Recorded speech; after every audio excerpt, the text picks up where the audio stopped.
కేవలం సర్టిఫికేట్ కాదు, real time AI knowledge తో మీ IT డ్రీమ్ నెరవేర్చుకోండి. ఇప్పుడు 35% చెల్లించండి, మిగతాది ప్లేస్మెంట్ తర్వాతే.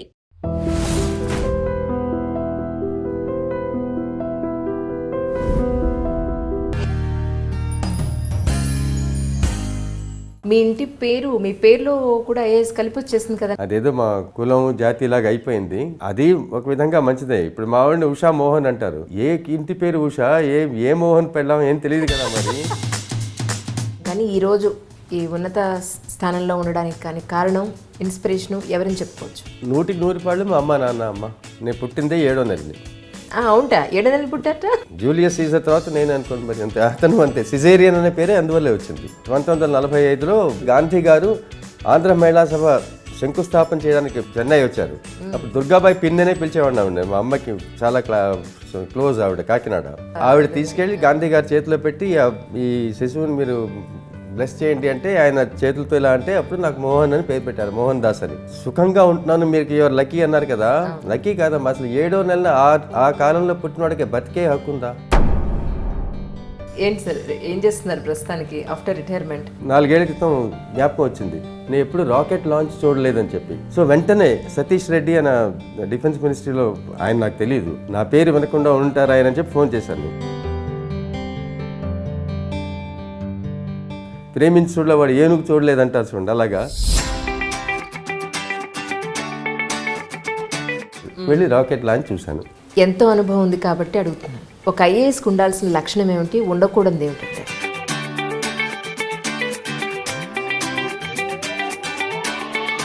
ఇప్పుడు మరి సరే, ఇప్పుడు కూరలు తీసేసిన పోవలాగా అయిపోయాం కనుక ఇప్పుడు కొంచెం కన్సల్టెన్సీ. ఇందాక ఒక మాట అన్నారు, నాకు ఇష్టమైన పనులు చేస్తున్నాను అని. సో ఇన్నేళ్ళు మీ సర్వీస్లో మీకు ఇష్టమైన పని చేయనట్టే. అంటే సర్వీస్లో ఎన్నో ఇష్టమైన పనులు చేసాము, ఎన్నో ఇష్టం లేని పనులు. మంచివైతే చేసాము విసుక్కుంటూ, చెడ్డవైతే చేయలేదు. ఇష్టం లేనప్పుడు నవ్వేవాళ్ళం, మరి తవ్వాలి ఒక్కొక్కసారి. ఇప్పుడు అంత నటన అనవసరం కదా. ఇప్పుడు మా ఆవిడ చెప్పిన మాట కూడా వినక్కర్లేదు. సినిమాలు చూస్తుంటారు, ఇందాక మీరు సినిమాలు డైలాగ్ అన్నారు, సినిమాలు బాగా ఇంట్రెస్ట్ అనుకుంటారు. చిన్నప్పుడు 28 సినిమాల్లో యాక్ట్ చేశాను. చిరంజీవి గారు బ్లడ్ బ్యాంక్ ఏదో ఇనాగ్రేట్ చేయమని పిలిచారు ఒకసారి, నేను చీఫ్ సెక్రటరీగా ఉండగా. ఆయన ఫాదర్ ఎక్సైజ్ డిపార్ట్మెంట్లో ఉండగా ఆయన ఒకసారి నాకు ఫోన్ చేశారు ఏదో పని ఉండి. అది జ్ఞాపకం తెచ్చుకుని, మీరు కూడా యాక్ట్ చేశారు కదా సార్ సినిమాలో అంటే, కాదు నాయన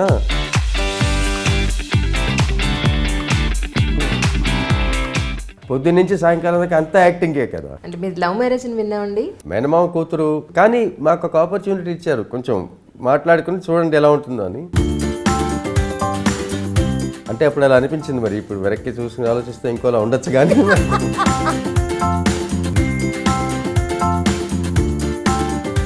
60లో ఉన్న మీ బ్యాచ్కి ఇప్పటి సివిల్ సర్వెంట్స్కి మధ్య వ్యత్యాసం ఏదైనా చూసారా మీరు? కళ్ళు మూసుకుని అదేదో ఏదో వేలు ముట్టుకోండి అంటారు కదా, అలాగా ఆదిలాబాద్, మేడ్చల్, విజయనగరం, వెస్ట్ గోదావరి, మీకు ఇష్టం వచ్చిన జిల్లా చెప్పండి, మీకు ఇష్టం వచ్చిన సబ్ డివిజన్ చెప్పండి.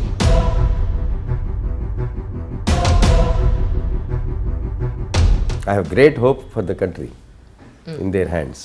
అలాగే చెన్నారెడ్డి గారితో మీ పనిచేసిన అనుభవం? స్వాతంత్ర్యం తర్వాత మన దేశం చూసిన బ్రహ్మాండమైన అడ్మినిస్ట్రేటర్స్లో ఒక ఆయనమ్మ. What Mohan, I thought you're not only intelligent but also clever అని చెప్పింది.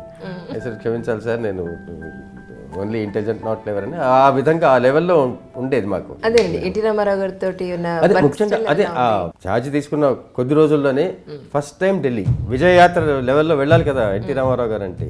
ఎవరో ఒక మహానుభావుడు, ఆయన్ని ఉంటారు కదా మరి పెద్ద ఆయన పేరు ఎందుకులేండి, కానీ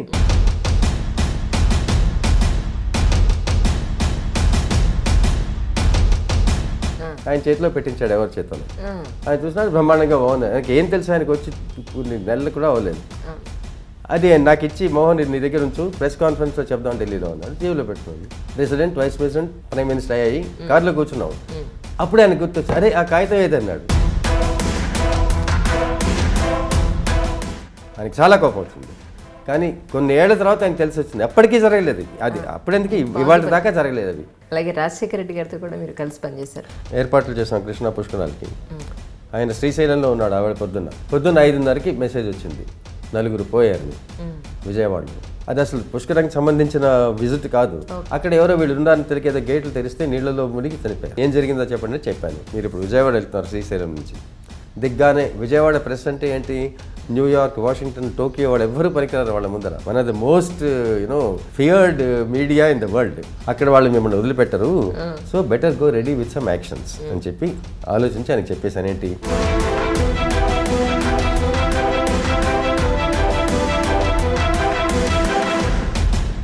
ఎవరు ఏది అడగకుండా ఫస్ట్ ఈ 3 చెప్తూ మీరు హెలికాప్టర్లో దిగండి అని చెప్పాను. ఆయన దిగాన, ఏంటయ్యా మీకు తెలుసా, ఫినిష్డ్. ఎవరు ఏం మాట్లాడలేకపోయారు.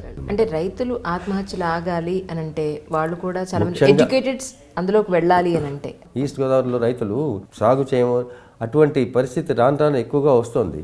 దాన్ని ఆపాలంటే వ్యవసాయం గిట్టుబాటైన యాక్టివిటీగా అవ్వాలి. పాసిబిలిటీ ఉందంటారా? ఇజ్రాయెల్ వెళ్ళి చూడండి, వాళ్ళకి చుక్క నీళ్లు లేవు, వాళ్ళకి వ్యవసాయమే ఆధారంగా బతుకుతుంది. అదే మనకేం తక్కువ సార్, మన దేశానికి ఏం తక్కువ? స్వచ్ఛ భారత్ అంటే అందరం చీపుళ్ళు పట్టుకుని బయలుదేరాం కదా. అదే no baby will die before the age of 2 in our country అని ప్రధానమంత్రి అంటే మనం చేయమమ్మా. మరి ఇవన్నీ ముందర చేయాలా? మరి అన్ని దేశాలతోనూ దౌత్య సంబంధాలు పెంచుకోవాలి, అంటార్క్టికా వెళ్ళాలి, కొత్త రాజధాని కట్టుకోవాలి, సెక్రటేరియట్ మార్చేసేయాలి.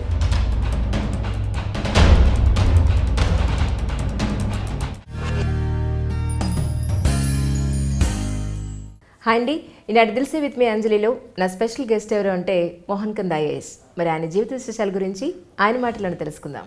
మోహన్ కంద్ ఐఏఎస్ గారు నమస్కారం. అమ్మా నమస్కారం. మీ ఇంటి పేరు, మీ పేరులో కూడా ఐఏఎస్ కలిపి వచ్చేసింది కదా అని మీరు అన్నారమ్మా. నాకు అది మాత్రం, ఎందుకంటే నేను మోహన్ కందాయే, అదేదో తర్వాత వచ్చింది, తర్వాత వెళ్ళిపోయింది. అంటే ఎస్పెషల్లీ మీ పేరుకి మోహన్ కంద్ ఐఏఎస్ అనేది మీ పేరులో భాగం అయిపోయింది. అది ఒక మాటలో చెప్పాలంటే అదేదో మా కులం జాతి లాగా అయిపోయింది. కానీ చాలా దురదృష్టకరం, ఎందుకంటే మేమే కదా, అదేదో మధ్యలో వచ్చింది, మధ్యలో వెళ్ళిపోయింది. దానివల్ల ఎంతో మేలు జరిగి ఉండొచ్చు, అది వేరే సంగతి. కానీ దాన్ని మా పేరుతో జోడించడం అంత రుచించదు నాకు. ఓకే, మనం అన్న వ్యక్తిత్వం ఒకటి ఉండాలి కదా. కరెక్ట్. సో మిమ్మల్ని మోహన్ కందా అని పిలవడమే మీకు ఇష్టం? అబ్సల్యూట్లీ. సరే, అది కూడా కందా మోహనే నా పేరు. అదేదో అకాడమీలో అక్కడికి వెళ్ళినప్పుడు కే మోహన్ అని ఇచ్చాను పేరు. వాళ్ళు నార్త్ ఇండియన్ అలవాటు కదా, వాళ్ళు ఎప్పుడు ఇంటి పేరు చివరిని రాస్తారు కనుక అది ఒక విధంగా మంచిదే. ఇప్పుడు మా వాడిని ఉషా మోహన్ అంటారు, అంటే ఏ ఇంటి పేరు ఉషా, ఏ మోహన్ పెళ్ళాం ఏం తెలియదు కదా. మరి అక్కడైతే అట్లీస్ట్ ఉషా కంద అంటే ఎవరి భార్య ఏంటో తెలుస్తుంది. కనుక అక్కడ మారిపోయింది. అది మార్చుకోవాలంటే ఆ రోజుల్లో 5 రూపాయలు అన్నారు. అది 300 రూపాయల్లో 5 రూపాయలు ఖర్చు పెట్టే ఇష్టం లేక దాన్ని వదిలేశాను. కనుక ఇప్పటిదాకా నాకు కందా మోహన్ అంటేనే ఇష్టం. ఓకే, సరే. ఇంటర్వ్యూలో కందా మోహన్ గారికి నమస్కారం. నమస్కారం. చెప్పండి. చెప్పడం కదా, అడగండి. ఏంటి సార్, ఏం చేస్తున్నారు ప్రస్తుతానికి ఆఫ్టర్ రిటైర్మెంట్? నా కోరికలన్నీ తీర్చుకుంటున్నానమ్మా. ముఖ్యంగా ఇంకొకరు చెప్పింది కాకుండా నాకు తోచినవి చేస్తున్నాను. ఉదాహరణకి నాకు ఉన్నట్టుండి 4 ఏళ్ల క్రితం జ్ఞాపకం వచ్చింది, నేను ఎప్పుడు రాకెట్ లాంచ్ చూడలేదని చెప్పి. సో వెంటనే సతీష్ రెడ్డి అన్న డిఫెన్స్ మినిస్ట్రీలో, ఆయన నాకు తెలియదు, నా పేరు వినకుండా ఉంటారు ఆయన అని చెప్పి ఫోన్ చేశాను. అదేంటంటే ఏం కావాలి సార్ అన్నాడు. అంటే నాకు ఇలా కోరిక ఉందయ్యా, ప్రేమించుడులో వాడు ఏనుగు చూడలేదంటారు చూడండి, అలాగా నాకు రాకెట్ లాంచ్ చూడాలంటే అంతకంటేనా అని ఏర్పాటు చేశాడు. వెళ్ళి రాకెట్ లాంచ్ చూశాను. అలాగా మా మనవరాళ్ళు ఉన్నారు 4. వాళ్ళకి ఎప్పుడు పల్లెటూరు చూడలేదు వాళ్ళు అనిపించింది. 4 రోజుల క్రితం ఇక్కడే శంషాబాద్ దగ్గర తురకపల్లి అని ఒక ఊరికి తీసుకెళ్ళి, అమ్మ ఇలా ఉంటుంది, మీరన్నీ you take everything for granted, మన దేశంలో average children in the village live like this వాళ్ళకి చూపించి, వాళ్ళకు కొంచెం కాస్త స్ఫూర్తి, ఓహో ఇలా మనం ఎంతో వీఆర్ ప్రివిలేజ్ పీపుల్ అనిపించేటట్టు చేశానమాట. అలాగా రకరకాలు ఏదో ఊరు చూడలేదు అనిపిస్తుంది. అక్కడ ఎవరో వాళ్ళు ఉంటారు మనకు తెలిసిన వాళ్ళు, ఏమయ్యా మీ ఊరు వద్ద, అదృష్టం కొద్దీ ఇప్పటికీ ఎవరో సబ్ కలెక్టర్ ఎవరో గుర్తుపట్టే వాళ్ళు ఉంటారు. ఒకసారి అలా తిరిగేసి వస్తుంటాను. తర్వాత ముఖ్యంగా ఎప్పుడు నేను ఎక్కడ చదువుకోలేదు. ఐఏఎస్కి ప్రిపేర్ అయినప్పుడు మా నాన్నగారు నేర్పించింది ఇంట్లో 100%. ఒక ఇన్స్టిట్యూట్ లేదు, ఒక లెక్చరర్ లేదు, ఏం లేదు. నాన్నగారు అంటే ఏ డిపార్ట్మెంట్లో చేసేవారు? ఆయన అడ్వకేట్ అమ్మా మెడ్రాస్లో, తర్వాత జడ్జి అయ్యారు గుంటూరులో ఆంధ్రప్రదేశ్ హైకోర్టు, ఆంధ్ర హైకోర్టుకి. తర్వాత ఆంధ్రప్రదేశ్ హైకోర్టులో జడ్జి అయ్యి chairman of the veg board for cotton and textile ఇండస్ట్రీస్గా చేసి రిటైర్ అయ్యారు. నేను ఐఏఎస్లో జాయిన్ అవ్వడానికి కారణం ఆయనే. నాకు అసలు అప్పుడు ఆ టైంలో జీవితంలో ఎటువంటి ధ్యేయాలు లేవు. నన్ను వదిలేస్తే నేను ఏ సైంటిస్ట్నో అయ్యేవాడిని. ఆయన పట్టు వల్ల ఈ ప్రిపరేషను, 100% ఆయన వల్లే, ఇంట్లో ఆయన దగ్గరే నేర్చుకున్నాను. సో నాకు అనిపిస్తూ ఉంటుంది, అలా కాకుండా ఈనాటి యువతకి మాలాంటి వాళ్ళు ఉన్నాం కదా, ఎంతో అనుభవం ఉంది మాకు పంచుకోవాల్సింది. వాళ్ళకు కూడా ఎంతోమందికి టైం లేదు వాళ్ళకి చెప్పడానికి, హుషారు లేకపోవచ్చు, ఇంట్రెస్ట్ లేకపోవచ్చు, ఆర్ చెప్పే ఓపిక లేకపోవచ్చు, ఆర్ కొందరికి చెప్పే కళ ఉంటుంది, టాలెంట్ నాకు ఉంది చాలా, నాకు అని నేను అనుకుంటున్నాను. ఎందుకంటే విన్నవాళ్ళు అలా అంటున్నారు కుర్రాళ్ళు. ఎక్కడ ఎవరు పిలిచినా సరే, ఏ అకాడమీ, ఇన్స్టిట్యూట్, కాలేజ్ ఎట్సెట్రా, ఏ ఊర్లో అయినా సరే, రాజమండ్రి, తిరుపతి, విశాఖపట్నం, వరంగల్ వెళ్ళి వాళ్ళందరికీ తప్పకుండా సివిల్ సర్వీసెస్ జాయిన్ అవ్వండి, ఇలా చేస్తే మీరు పాస్ అవ్వగలరని చెప్తూ ఉంటాను. ఇందాక ఒక మాట అన్నారు, నాకు ఇష్టమైన పనులు చేస్తున్నాను అని.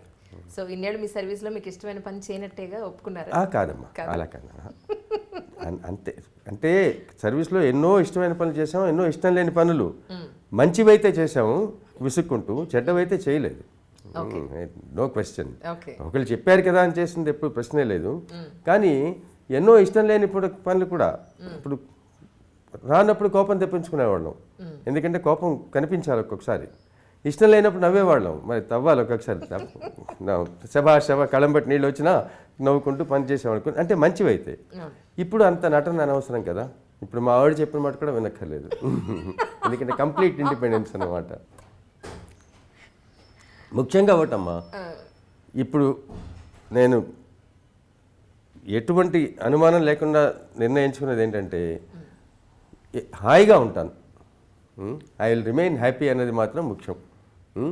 నాకు ఏది నాకు కొంచెం సరదాని హాయి కల్పిస్తుందో అది చేస్తాను, ఇష్టం లేనిది చేయను అని చెప్పి నిర్ణయం చేసుకున్నాను. అదికంటే ఏం లేదు. ఎందుకంటే ఇప్పుడు ఎవరి కోసమో మనం ఇష్టం లేని పని చేయాలని అవసరం లేదు. ఇప్పుడు సినిమాలు చూస్తుంటారు, ఇందాక మీరు సినిమాలు డైలాగ్ అన్నారు, సినిమాలు బాగా ఇంట్రెస్ట్ అనుకుంటా మీకు. అంటే థియేటర్కి వెళ్ళి చూసే ఓపిక లేదమ్మా నాకు, ఎందుకని ఇంట్లో నా ల్యాప్టాప్లో చూస్తుంటాను. చాలా సినిమాలు చూశాను. ఇన్ఫ్యాక్ట్ నాకు చిన్న నేను చిన్నప్పుడు 28 సినిమాల్లో యాక్ట్ చేశాను. అవునండి, నేను వస్తున్నాను దానికే వస్తాను. ఎందుకంటే చిరంజీవి గారు బ్లడ్ బ్యాంక్ ఏదో ఇనాగ్రేట్ చేయమని పిలిచారు ఒకసారి, నేను చీఫ్ సెక్రటరీగా ఉండగా. ఆయన ఫాదర్ ఎక్సైజ్ డిపార్ట్మెంట్లో ఉండగా ఆయన ఒకసారి నాకు ఫోన్ చేశారు ఏదో పని ఉండి. అది జ్ఞాపకం తెచ్చుకుని, మీరు కూడా యాక్ట్ చేశారు కదా సార్ సినిమాలో అంటే, కాదు నాయన ఇప్పుడు యాక్ట్ చేసినంత ఎప్పుడు నా జన్మలో చేయలేదని చెప్పాను. ఎందుకంటే చీఫ్ సెక్రటరీగా పొద్దున్న నుంచి సాయంకాలం దాకా అంతా యాక్టింగే కదా.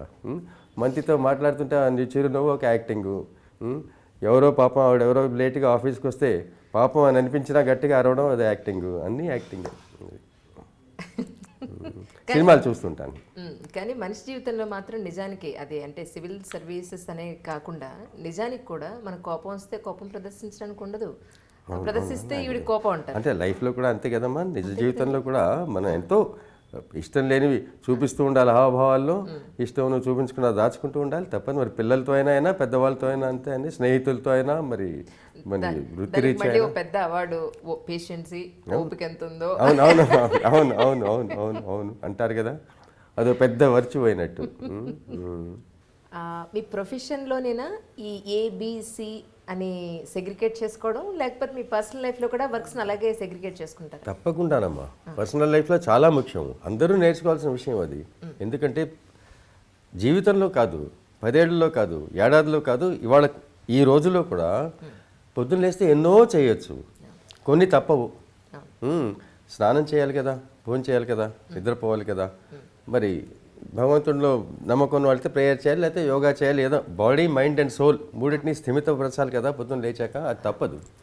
దాని తర్వాత మన చాయిస్ కదా, మరి పుస్తకాలే చదువుకుంటామా, ఎవరికైనా సహాయం చేస్తామా, లేకపోతే ఏదో రేపో మర్డరో కిడ్నాపింగో ఏదో, మరి ఎవరి వృత్తి వాళ్ళది, మరి కొన్ని ప్లాన్ చేసుకోవాలి కదా.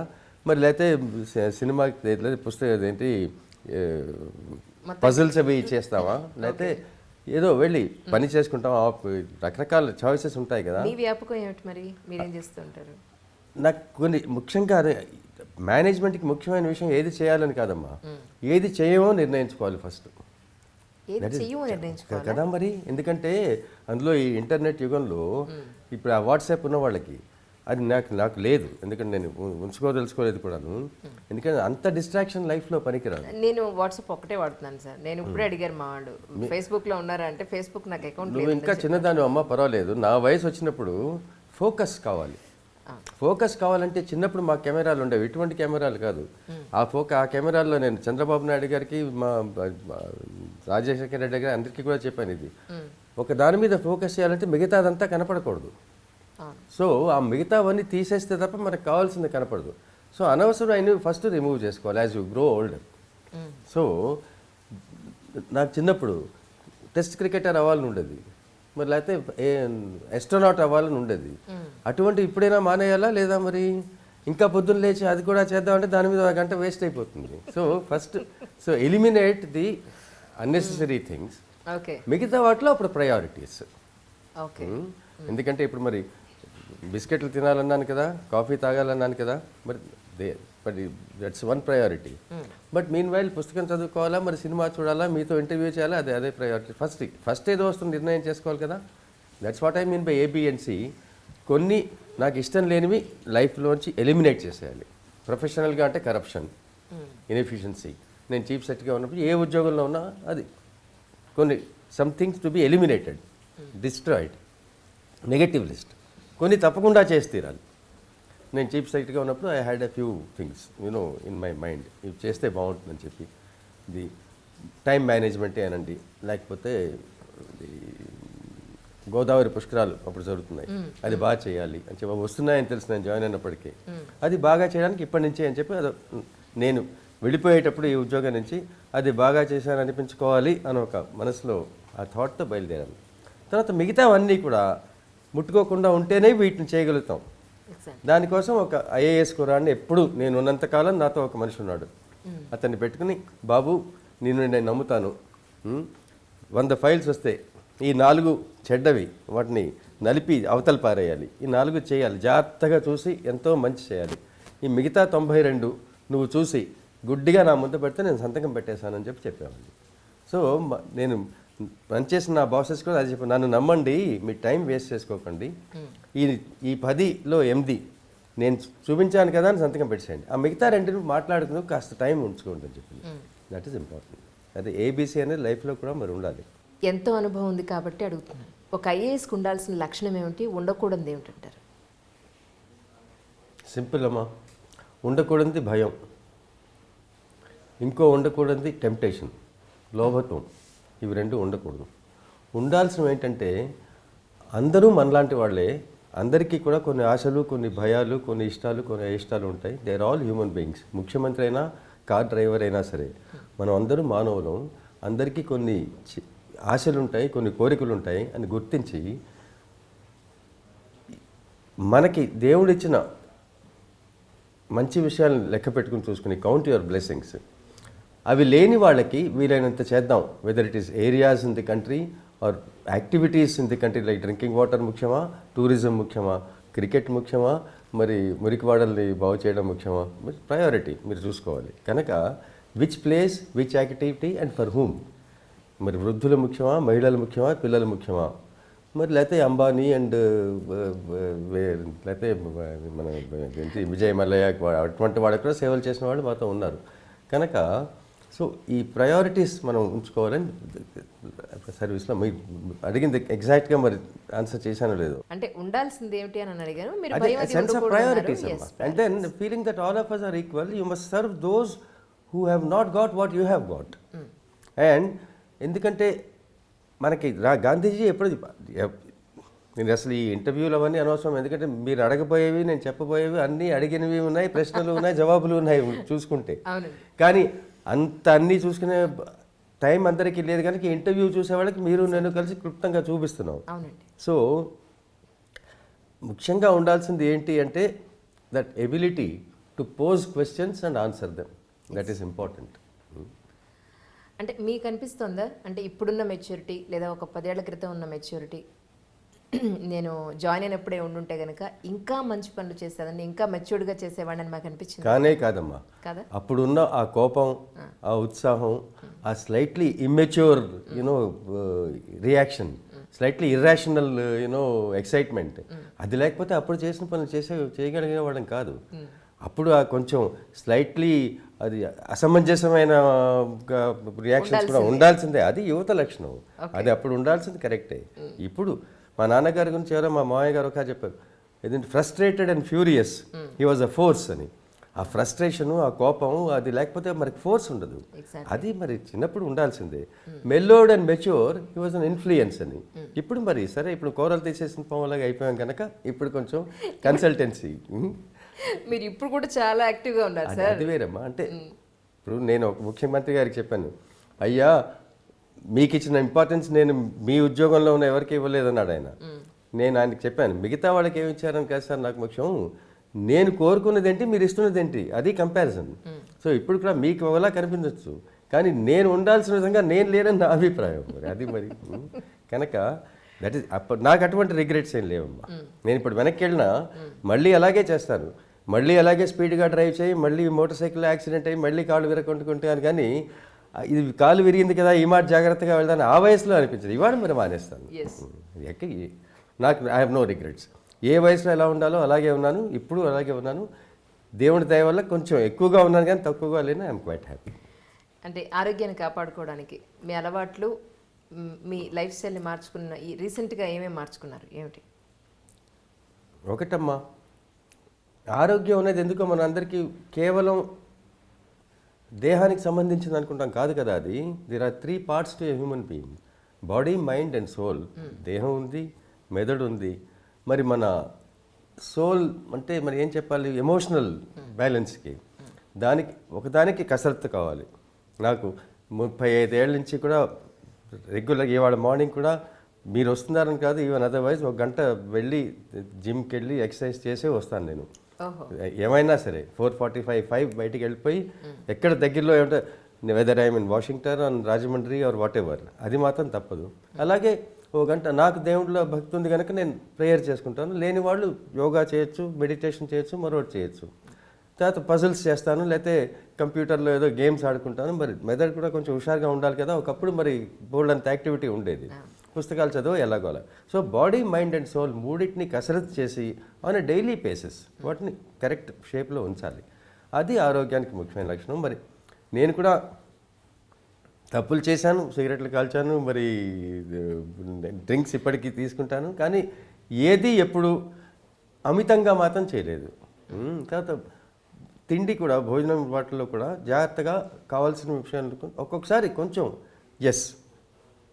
కాన్షియస్గా అవును తప్పు చేస్తున్నాను అని కళ్ళు మూసుకుని ఒక రసమలై ఏదో తినేయచ్చు, దానికి ఏదో కావాల్సి రివర్సింగ్ ఎంట్రీ అని సాయంకాలం ఇంకో గంట రెడీ చేయొచ్చు కావలిస్తే.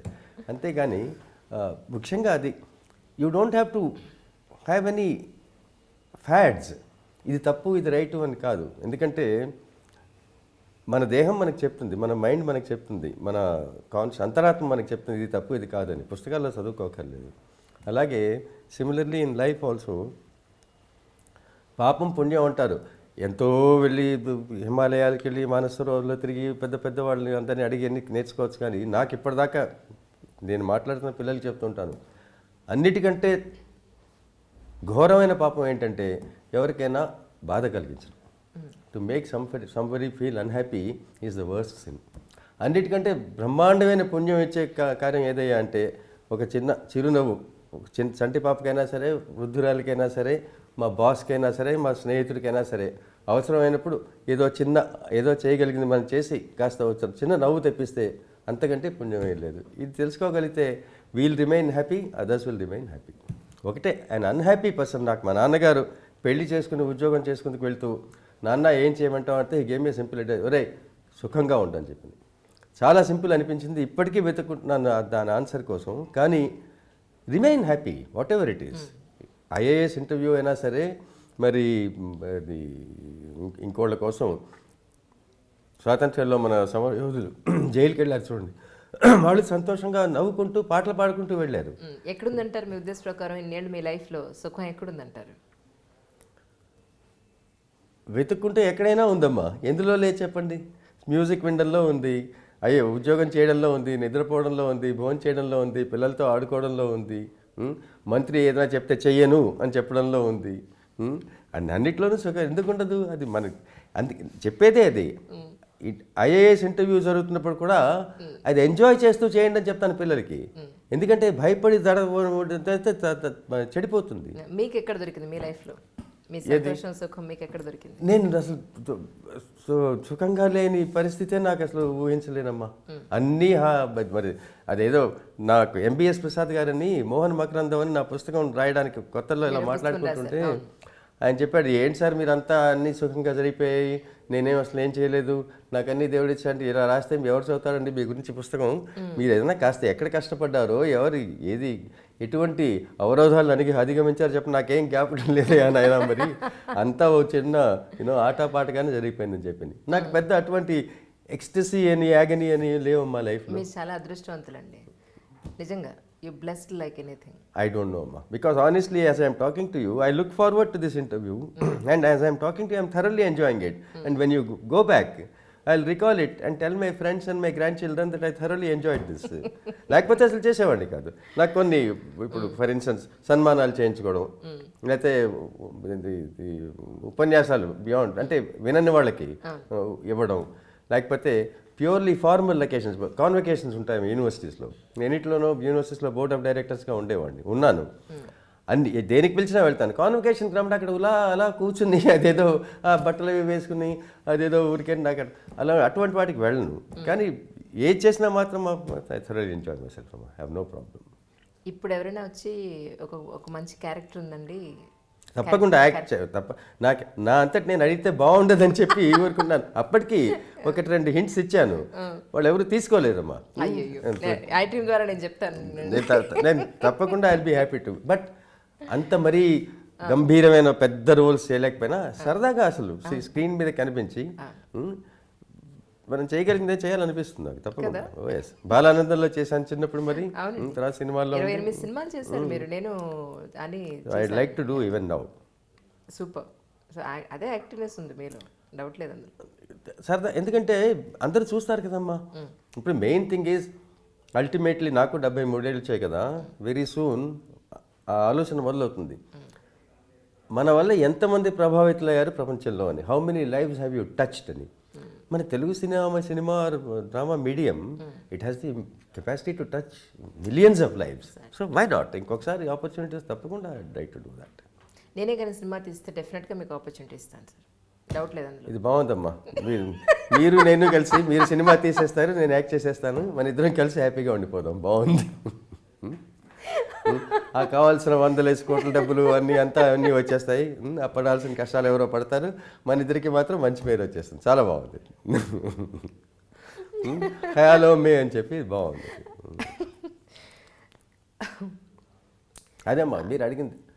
వాట్ డిడ్ యూ ఎంజాయ్ అంటే లాంగ్వేజెస్ నేర్చుకోవడం నాకు చాలా గ్రేట్ ప్లెజర్ ఇచ్చిందమ్మా. నేను పుట్టింది అరవానికి, ఎందుకంటే పుట్టగానే ఫస్ట్ విన్న భాష అరవం.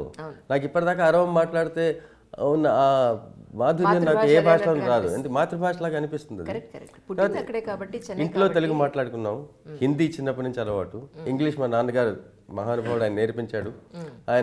ఆయన వల్ల మరి షేక్స్పియర్ చదవలేదు, బైబిల్ చదవలేదు, మరి కానీ చదివినట్టు అందరికీ నటించగలిగే శక్తి మాత్రం సంపాదించాను. ఎందుకంటే కావాల్సిన పోర్షన్స్ మాత్రం గుర్తుంచుకుని అలాగా. సంస్కృతం నేర్చుకున్నాను మరి ప్రీ యూనివర్సిటీలో. ఫ్రెంచ్, జర్మన్ సరదా పరి 2 డిగ్రీలు తెచ్చుకున్నాను. తర్వాత ఏమో ఉర్దూ. ఎందుకంటే అకాడమీలో ఆంధ్రప్రదేశ్ నుంచి వచ్చిన వాళ్ళకి ఉర్దూ నేర్పేవారు. అదేదో పరీక్ష కోసం ఉన్నట్టు నేర్చుకుంటాను. నాకేంటో చిన్నప్పటి నుంచి ఆశ కనుక అది గట్టిగా పట్టుబట్టి నేర్చుకుని హిదాయతుల్లా గారి దగ్గర మళ్ళీ ఉన్నప్పుడు దానికి కొంచెం సాన పెట్టి ఇప్పుడు చదవగలను, రాయగలను. బ్రహ్మాండమైన language. It's one of the world's most richest languages. దాంట్లో ఒక ప్రవేశం వచ్చింది ఈ యాక్సిడెంట్స్ వల్ల. అదొకటి థరలీ ఎంజాయ్ మై సెల్ఫ్. మీ 73 ఏళ్ళలో ఏమనిపిస్తుంది? What is life? చెప్పాను కదమ్మా, నన్ ఆఫ్ అస్ నోస్ ఎందుకు ఈ జీవితం అనేది అనగడం అనవసరం.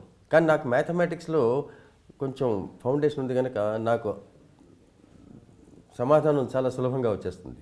ఎందుకంటే మ్యాథమెటిక్స్లో ఒక కండిషన్స్ ఉంటాయమ్మా ఏ ప్రాబ్లంకైనా. ఇప్పుడు మనం ఒక గడియారం తయారు చేసాం అనుకోండి, ఆ గడియారం మనం పెట్టిన రూల్స్ బట్టి పనిచేస్తుంది, కానీ దానంతటా అది ఏమీ చేయలేదు కదా. ఫిక్స్ చేస్తాం కదా. Correct, exactly. సో దేవుడు ఉన్నాడా లేదా, పుణ్యం అంటే ఏంటి, మరి దీనికి సమాధానం దొరుకుతుందా, నేను దేవుని చూడగలనా, చూస్తేనే దేవుడు ఉన్నట్ట, కనబడకపోతే లేనట్ట, ఇవన్నీ according to me waste. Because you are accepting that you are created by a force, by a being, by a, nature or whatever, which by definition you cannot understand because you are created by it. Your ability to think is also limited by the force which has created you. So I cannot understand certain things in life. So I do not know why I am here. I do not know what will happen. I do not know what was before. But I know one thing. I am here now. I can touch, I can feel, I can see, I can talk. So why not enjoy it? If there is enjoyment ఏంటో మనకి ఆటోమేటిక్గా తెలుస్తుంది కదా. అపశృతి అనిపిస్తే ఛా అనిపించదు. దాన్ని ఎలా చెప్తాం? How do you define that? So అలాగే చూసేది గట్టిగా మనకి చూపుకి ఒక లిమిట్ ఉంది, వినిపించడానికి ఒక లిమిట్. కొన్ని వినిపించవు, అల్ట్రాసోనిక్స్, సబ్సోనిక్స్ వినిపించవు. అలాగా మనకి ఇచ్చిన పరిధిలో enjoy your senses, be happy, don't make anyone unhappy, try and do as much as you can to make people happy అంత తలుచుకుంటూ ఉంటే. And then so many things, reading, writing, music, games, plays, books, whatever, travel, see things. So the definition of happiness, it is entirely within your own hands. 1968వ batch మీది, కరెక్టేనండి? మొన్ననే 50th ఇయర్కి వెళ్ళొచ్చామమ్మా. వెళ్ళొచ్చారా? కానీ మమ్మల్ని పిలుస్తారు వాళ్ళు, మా ఖర్చు మేము పెట్టుకోవాలి, కానీ వాళ్ళు అక్కడ అన్నీ చూసుకుంటారు. So we all went, we drank, we sang, we danced everything and then came back. అంటే అప్పటి బ్యాచ్లో 68వ బ్యాచ్లో మీతో పాటు ఉన్న సివిల్ సర్వెంట్స్ ఎవరు మీకు బాగా క్లోజ్గా ఉండేవారు? ఇప్పటికీ ఆ ఫ్రెండ్షిప్ ఉందా, కంటిన్యూ చేస్తారు? అందరికీ తెలిసిన వాళ్ళు, నాకు చాలా క్లోజ్ అయిన వాళ్ళు 2-3 ఉన్నారమ్మా. అందరికీ గోపాల్ గాంధీ మద్రాస్లో ఉన్నాడు ఇప్పుడు. గాంధీ గారి మనవడు, రాజగోపాల్చారి మనవడు, వెస్ట్ బెంగాల్ గవర్నరు. ఆయన మరి నాకు ఎంతో హితుడు, సన్నిహితుడు, స్నేహితుడు. అరుణా రాయ్, అరుణా జయరామ్ అనేవాళ్ళం మేము. ఆ అమ్మాయి ఇప్పుడు అది మ్యాగ్సెసే అవార్డు వచ్చింది, రాజస్థాన్లో ఇప్పటికీ పనిచేస్తుంది. తర్వాత కేఎస్ శర్మ గారని ఈ ప్రసార్ భారతికి డైరెక్టర్ జనరల్గా చేశారు. ఆయన మేము ఊరే అనుకుంటాం. ఇక్కడ జీపీ రావు గారు మా గురువు గారు హైదరాబాద్లోనే ఉన్నారు. చాలామంది ఉన్నారు అంటే ఇప్పటికీ వాళ్ళ టచ్లోనే ఉన్నారు. టచ్లో ఉంటాం, కలుస్తుంటాం. అంటే మీరు ఐఏఎస్ అవ్వడానికి గల కారణం కానీ, ఈరోజు ఈ ఉన్నత స్థానంలో ఉండడానికి కానీ కారణం, ఇన్స్పిరేషను ఎవరిని చెప్పుకోవచ్చు మీ ఉద్దేశ ప్రకారం? 100% మా అమ్మ నాన్న. అమ్మ ఒకటి, ఫస్ట్ నేను పుట్టిందే 7వ నెలని. అవుంటా? 7 నెలలు పుట్టాట? అది కూడా ఇప్పుడు 1945లో ఇన్క్యుబేటర్స్ లేవు, యాంటీబయాటిక్స్ లేవు, పెనిసిలిన్ అనే మటకు అప్పుడప్పుడే తెలుస్తోంది. ఈయన ఇన్వెస్టిగేషన్స్ లేవు. దూదిలో పెట్టి అలా తల కూడా పూర్తిగా ఎక్స్పోజ్ అయిపోయింది అనమాట. 1 నెల తక్కువ పుడతారు, మరి 7th మంత్లో జూలియస్ సీజర్ తర్వాత నేను అనుకోండి మరి అంతే. అతను అంతే, సిజేరియన్ అనే పేరే అందువల్లే వచ్చింది. సో సిజేరియన్ ఆపరేషన్లు కూడా అప్పుడు లేవు కదా. సో అంత అపురూపంగా చూస్తే అసలు వీడు ఉంటాడా లేదా అన్నట్టు అనుకున్నారట. 3వ నెలలో కొంచెం బాగుపడే కనిపిస్తే లక్షణాలు. అప్పుడు గాంధీ గారు ఆంధ్ర మహిళా సభ శంకుస్థాపన చేయడానికి భవనం 1945లో చెన్నై వచ్చారు. అప్పుడు దుర్గాబాయి పిన్ అనే పిలిచేవాడిని. మా అమ్మకి చాలా క్లోజ్ ఆవిడ, కాకినాడ. సో ఆవిడ తీసుకెళ్ళి గాంధీ గారి చేతిలో పెట్టి ఈ శిశువుని మీరు బ్లెస్ చేయండి అంటే ఆయన చేతులతో ఇలా అంటే అప్పుడు నాకు మోహన్ అని పేరు పెట్టారు, మోహన్ దాస్ అని. సో నేను అందుకనే నా సుఖంగా ఉంటున్నాను, మీరు యువర్ లక్కీ అన్నారు కదా. లక్కీ కాదమ్మా, అసలు 7వ నెలల ఆ కాలంలో పుట్టినవాడికి బతికే హక్కు ఉందా? సో 73 ఏళ్ళు వచ్చి ఐఏఎస్ పాస్ అయ్యి, పెళ్ళయి, పిల్లలు పుట్టి, మనవలు పుట్టి, మనవరాళ్ళు పుట్టి, ఇల్లు ఉండి అన్నీ ఇంకా నాకు బాధపడాల్సిన కారణం ఏముంటుంది అసలు? ఈలో వేసుకుంటూ హాయిగా థ్యాంక్ యూ అంటూ బతకాలంతే. Where is the doubt? అందుకనే అలాగ ఉంటారు. నంబర్ 1. నంబర్ 2, అది పుట్టుక. తర్వాత మిగతావన్నీ బాలానంద వెళ్ళినా, సినిమాలకు వెళ్ళినా అవన్నీ మా అమ్మ. అది ఇంకా చదువు, ఇంగ్లీషు, లెక్కలు, మ్యాథమెటిక్స్, బ్రెయిన్, ఇది happiness etcetera, ability, understanding, philosophy, everything my father 100%. Okay. అంతే, ఇంకా ఎవరికి ఏవి ప్రమేయం లేదు నా జీవితంతో. నేను అసలు ఇంకెవరికి కూడా I don't oh anybody else anything. Education ఎలా నడిచింది? అంటే మీ ఇష్ట ప్రకారమే ఐఏఎస్ చేస్తారా లేదా నాన్నగారు? నా ఇష్ట ప్రకారం అంటే నేను ఎప్పుడూ ఏదీ చేయలేదమ్మా. మా నాన్నగారు చెన్నై నుంచి అది హైకోర్టు ఏమో గుంటూరు వచ్చేసింది పదరా అన్నాడు, ఆయనతో వెళ్ళిపోయాను. సగం క్లాసు 6వ క్లాసు ఫస్ట్ ఫామ్ చెన్నైలో చేశాను, సగం ఆయనతో చేశాను. 2.5 ఏండర్థం ఉన్నాం, ఇంతలో ఆంధ్రప్రదేశ్ ఫార్మ్ అయిపోయింది. ఆయన జడ్జి అయిపోయి హైదరాబాద్ వచ్చాడు. ఆయన కమాన్ అన్నాడు, ఆయనతో వచ్చేసాము. అక్కడ ఏదో స్కూల్ ఆయనకి తెలియదు నాకు తెలియదు, మహబూబ్ కాలేజ్ హై స్కూల్ అని జాయిన్ చేశారు. ఇంతలో ఆయన ఇల్లు కొనుక్కుని గడ్డి అనారం వెళ్ళిపోయాడు. ఈ దూరంగా ఉందిరా నాతో వచ్చి చలో ఆయనతో వెళ్ళిపోయాము. గడ్డి అనారం దగ్గర ఏదంటే ఆల్ సెయింట్స్ హై స్కూలు అక్కడ. తర్వాత అక్కడ నిజాం కాలేజ్లో పీయూసీ. ఇంతలో ఆయన రిటైర్ అయిపోయి ఢిల్లీలో ప్రాక్టీస్ పెట్టాలి, నాతో వచ్చాయని వెళ్ళిపోయాను. అక్కడ ఏదో ఎవరో ఆయన పిలిచి వీడికి ఏదో ఒకటి చూడన్నారు. నాకు అసలు ఏం కోర్స్ చేయాలి ఏం ఐడియా లేదు. కెమిస్ట్రీలో ఇంట్రెస్ట్ ఉండేది, ఇంట్లో ల్యాబ్ ఉండేది హైదరాబాద్లో. హిందూ కాలేజ్కి వెళ్తే కెమిస్ట్రీ అయితే ఎల్లుండి రమ్మన్నారు. సెయింట్ స్టీఫెన్స్ వాడు అయితే మ్యాథమెటిక్స్, కెమిస్ట్రీ అయితే ఎల్లుండి రమ్మన్నాడు. హిందూ కాలేజ్ వాడు మ్యాథమెటిక్స్ అయితే ఇవాళ ఇస్తాన్నాడు. నాతో వచ్చిన పెద్ద మనిషి మళ్ళీ ఎక్కడ వస్తా యూనివర్సిటీ దాకాను మ్యాథమెటిక్స్ తీసుకొని వాళ్ళు జాయిన్ అయిపోవచ్చు కదా అన్నాడు. సరేనండి అన్నాను, అయిపోయింది అలాగంతే. కానీ మళ్ళీ బీఎస్సీ అయిపోయింది. నాకు అక్కడ ఆపరేషన్స్ రీసెర్చ్లో ఎంఎస్సీ చేయాలని ఉంది. మా నాన్నగారు అదేంట్రా నేను హైదరాబాద్ వెళ్ళిపోయి ఆయనకు విసిగెత్తింది ప్రాక్టీస్. తర్వాత ఆయన దామోదరన్ సంజీవయ్య గారు ఇది వేజ్ బోర్డ్ చైర్మన్గా ఉద్యోగం చేస్తారా భీమశంకరం గారు అంటే, హైదరాబాద్ సెంటర్ అయితే చేస్తున్నట్టు ఈయన హైదరాబాద్లోనే పెట్టారు ఆయన. మరి వచ్చే నాతో మళ్ళీ ఆయనతో వచ్చేసాను. మరి ఇక్కడ ఉస్మానియా యూనివర్సిటీకి వెళ్ళి కెమిస్ట్రీ ఇప్పుడైనా చేయొచ్చు అంటే వీలు లేదు, నువ్వు ఎంఎస్సీ మ్యాథమెటిక్స్లో చేసావు కనుక మ్యాథమెటిక్స్ ఇస్తామన్నారు. సరే మ్యాథమెటిక్సే చేసాము. అది కెమిస్ట్రీలో ఎందుకు చేయలేకపోయానంటే కెమిస్ట్రీలో ఫెయిల్ అయ్యాను. ఎందుకు ఫెయిల్ అయ్యానంటే సెకండ్ ఇయర్లో కెమిస్ట్రీలో ఏదో ఎక్స్పెరిమెంట్ చేస్తుంటే అందులో ఏదో కొంచెం హెచ్చు తగ్గులు వచ్చి అదేమో బరువు తగ్గింది, అది ఫెయిల్ అయిపోయాం. ఫెయిల్ అయిపోతే ఫైనల్ ఎగ్జామ్లో మినిమం మార్క్స్ ఇస్తారు, అందువల్ల సెకండ్ క్లాస్ వచ్చింది. సో సెకండ్ క్లాస్ వచ్చింది కనుక ఇక్కడికి వచ్చి ఆ పంతం కొద్దీ నాకు సెకండ్ క్లాస్ వస్తుంది. మా నాన్నగారికి కూడా చాలా బాధపడ్డారు, ఏంట్రా నీకు ఎప్పుడు లేదని. గట్టిగా చదివి ఉస్మానియా యూనివర్సిటీలో ఇప్పటిదాకా కూడా నాకు హైయెస్ట్ రికార్డ్ అనుకుంటాను మ్యాథమెటిక్స్. కానీ ఒకటి మరి చదివారు, ఎందుకు రాదని దానివల్ల వచ్చింది అది. ఓకే. తర్వాత అండి, అంటే మీ నాన్నగారు అలాగే మీకు ఫిలాసఫర్ అనండి, అంటే అన్నీ ఆయనే అయినప్పటికీ కూడా ఎడ్యుకేషన్కి సంబంధించి ముఖ్యమైన పర్సన్ వేరే వారు ఉన్నారు, వారు మీ నాన్నగారు కూడా కొంచెం ఆ టైంలో అంటే ఎంతోమంది మహానుభావులు ఉన్నారమ్మా. మరి నాకు ప్రైవేట్ చెప్పిన ట్యూషన్ మాస్టర్లు ఉన్నారు, ఎంతోమంది ఉన్నారు. తర్వాత రాను లైఫ్లో కూడా ఎంతోమంది ఫ్రెండ్స్, ఫిలాసఫర్స్, గైడ్స్, గురువు గారులు ఇవాళకే ఉన్నారు. కానీ అప్పటి ఆ పరిస్థితుల్లో మా నాన్నగారి సహాయమే అంటే completely is own guidance and leadership అంతే కంప్లీట్లీ. మీకు తర్వాత ఇటువైపు ఇది కాదు ఇటువైపు రండి అని మీ నాన్నగారితో పాటు ఫైట్ చేసింది ఎవరు?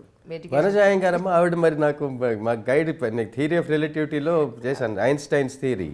అది చాలా బాగా 2 పేపర్లు కూడా పబ్లిష్ చేశాను. ఆవిడ సోర్బోన్ అని ప్యారిస్లో ఒక యూనివర్సిటీకి పంపాలని ఆవిడ కోరిక. నాకు వెళ్ళిపోవాలని, నాకు సైంటిస్ట్ అవ్వాలని అప్పటిదాకా హుషారు. మా నాన్నగారు ఏమీ లాభం లేదు, నేను చెప్తున్నాను కదా నువ్వు ఐఏఎస్ ట్రై చేయి, రాకపోతే వచ్చాక నాకు వద్దు అని వదిలేసి నువ్వు ఎక్కడికైనా వెళ్ళు, చేశాను అని నాకు ప్రూవ్ చేసుకోని. అది సరే, ఇంతలో అది రానే వచ్చింది. ఆవిడ పాపం మరి ఆవిడ కోరిక తీరలేదు, ఆయన కోరిక తీరింది.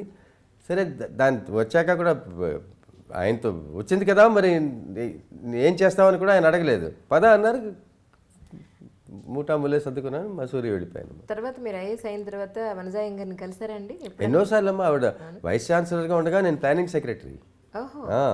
ఆవిడ వైస్ ఛాన్సలర్ సీట్లో కూర్చుంటే పక్కనే కూర్చుని మేడం అంటూ ఆవిడతో అలాగే ఆవిడ ఆ గురుభావంతోనే ఆవిడకి పనిచేశాను. ఆవిడ మాత్రం చివరిదాకా నన్ను మాత్రం షీ నెవర్ ఫర్గివ్ మీ, నువ్వు వాడవే కదా అని చెప్పింది. ఆవిడకేదో నేను రిలేటివిటీ చేస్తే బాగుంటుందని ఆవిడ కోరిక అనమాట. అంటే మీరు లవ్ మ్యారేజ్ అని విన్నామండి? రెండూనమ్మా. అదే అంటే మా మేనమామ కూతురు చిన్నప్పటి నుంచి అనుకున్నది. కానీ మాకు ఒక ఆపర్చునిటీ ఇచ్చారు, కొంచెం మాట్లాడుకుని చూడండి ఎలా ఉంటుందో అని. మా ఇద్దరికి సరే అనుకున్నాం, బాగుంది అనుకున్నాం. అంటే అప్పుడు అలా అనిపించింది, మరి ఇప్పుడు వెనక్కి చూసుకుని ఆలోచిస్తే ఇంకోలా ఉండొచ్చు కానీ నేను చెప్తాను మేడం. చెప్పకుండా చెప్పండి, ఎందుకంటే మీలాంటి ఇంటర్వ్యూలు నేను ఎన్నో ఇచ్చాను. అది ఈటీవీ వాళ్ళు అదే అడిగారు, మీరు ఇన్ని రోజులు మరి సద్భావంతో సుహృద్భావంతో హాయిగా కలిసిమెలిసి ఉండగలుగుతారు అంటే ఎన్నో కామన్ ఇంట్రెస్ట్ అవి ఉంటాయి కదా అండి. ఏవీ లేవమ్మా అని చెప్పాను. ఎందుకంటే మాకు రుచుల దగ్గర నుంచి అభిరుచుల దగ్గర నుంచి పుస్తకాల దగ్గర నుంచి మ్యూజిక్ దగ్గర నుంచి ఎడ్డం అంటే తెడ్డం అసలు ఎక్కడ మా ఇద్దరికి ఇది అసలు లేదు. అందువల్లే అంతా సాఫీగా జరిగిందని నా ఉద్దేశం. ఎందుకంటే మరి ఆ మాత్రం ఉండాలి కదా యాక్షన్ అండ్ రియాక్షన్. అది అది అంటే ఒకవేళ అంటే మీకు ఉంది అయితే మనసులో చేసుకోకపోతే ఇంకా ఎవరో వచ్చిండేవాళ్ళు అటువంటిది ఏం లేదు. అబ్బాయి భలేవారు అది అటువంటిది ఏమీ లేదు. నేనేదో అదేదో వాడి సినిమాలో అనాలనిపించింది అనేసాను కానీ no if I were to live my life again father mother wife children I would not like anything to change career. తర్వాత మీకు ఊహ వచ్చాక గాంధీ గారిని కలవడం ఎప్పుడైనా జరిగిందండి? లేదమ్మా, నాకు 3-7 వచ్చినప్పటికీ ఆయన పోయారు. లేదు, ఇప్పటికీ ఆయన టీచింగ్స్ ఏవో చెప్పడమే తప్ప. దుర్గాబాయి దేశ్ముఖ్ గారితో అంటే మీ అమ్మగారికి కానీ ఇప్పుడు మేడంతో కానీ ఉన్న అనుబంధం అలాగే ఎప్పుడైనా కలిసారా? చాలాసార్లు అమ్మా. నాకు లైఫ్లో అసలు అందరూ చిన్నప్పుడు అడిగేవారట నీకు జీవితంలో ఏం చేయాలని ఉందంటే దుర్గాబాయి పిన్నికి ప్రైవేట్ సెక్రటరీ అవుతానని. ఎరా వస్తావా అని అడిగేది పాప ఆవిడని. నేను మరి ఐఏఎస్లో జాయిన్ అయ్యాక దేశ్ముఖ్ గారు ఆవిడతో ముఖ్యమైన నాకు ఒక జ్ఞాపకం ఏంటంటే ఇండియా ఇంటర్నేషనల్ సెంటర్ ఢిల్లీలో పూర్తిగా ఖాళీ ప్రదేశం. అక్కడికి వెళ్ళి ఇక్కడ ఏదైనా కడితే బాగుందని వాళ్ళిద్దరూ ఢిల్లీ గవర్నమెంట్ దగ్గర ల్యాండ్ తీసుకుని జపనీస్ కింగ్ దగ్గర గ్రాంట్ తీసుకుని చూడ్డానికి వెళ్ళారు. కరెక్ట్గా ఒక సంవత్సరం మరునాడు నెక్స్ట్ సంవత్సరం అదే తేదీకి రెడీ అయిపోయింది. ఇప్పటికీ చూస్తుంటే ఆశ్చర్య ఫౌండేషన్ స్టోన్ చూసి వస్తూ ఉంటాను. ఆవిడ she was a great institution builder. ఏం తెలుసుకుంటే ధైర్యానికి, విశ్వాసానికి, ఆత్మవిశ్వాసానికి, మొండితనానికి, పంతానికి అన్నిటికీ పెట్టిన పేరు. ఆయన మహానుభావుడు. మరి వాళ్ళిద్దరూ నేను కృష్ణా జిల్లాలో కలెక్టర్గా ఉండగా ఓ రోజు వచ్చి రాత్రి ప్రత్యేకంగా పెద్దవాళ్ళు మా ఇంట్లో ఉండి నాకు మా జ్ఞాపకం పొద్దున్నే మా ఆవిడ ఎంఎస్సీ ఇన్ బాటనీ, ఆయన ఏదో ఎకనామిక్స్ ఏదో కేంబ్రిడ్జ్లో ఏం చదువుకున్నాడు నాకు ఉన్నట్టు గుర్తు రావట్లేదు. పొద్దున్న 7ంటికి నేను పనుల్లో ఉన్నాను. మా ఆవిడని వాక్కి తీసుకెళ్ళి ఆ బాటనీ గురించి అన్నీ అడిగేవాడికి నాకు ఏం తెలియదు అనిపించేటట్లు చేసాడానికి. అసలు ఆవిడకి అంత నాలెడ్జ్ పనికిరాలేక ఆయన ఊరికే అలా వాక్కి తీసుకెళ్ళి ప్రతి మొక్కని గుర్తుపట్టగలిగేవాడు. Those are all people of a different generation. ₹1 జీతంతో పనిచేసేవాడు ఫైనాన్స్ మినిస్టర్గా. ఒక చిన్న వివాదాస్పద విషయం వస్తే దాని మీద ఆ ముంద్రా స్కాండల్ అనేది ఈ క్విట్ కంప్లీట్లీ వదిలేసుకున్నాడు అంతే. ఇప్పుడు ఏంటమ్మా అది ఇప్పటి పరిస్థితుల గురించి వాళ్ళని వీళ్ళని ఒకే ఇంటర్వ్యూలో మాట్లాడడం కూడా తప్పు. అంటే అప్పటి మీరు 60లో ఉన్న మీ బ్యాచ్కి ఇప్పటి సివిల్ సర్వెంట్స్కి మధ్య వ్యత్యాసం ఏదైనా చూసారా మీరు?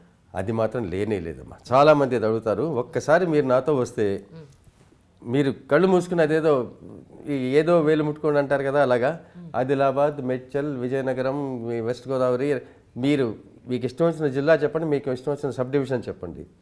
చాకులు లాంటి అబ్బాయిలు ఉన్నారు ఫీల్డ్లో. చాకులు అంటే చాకులు.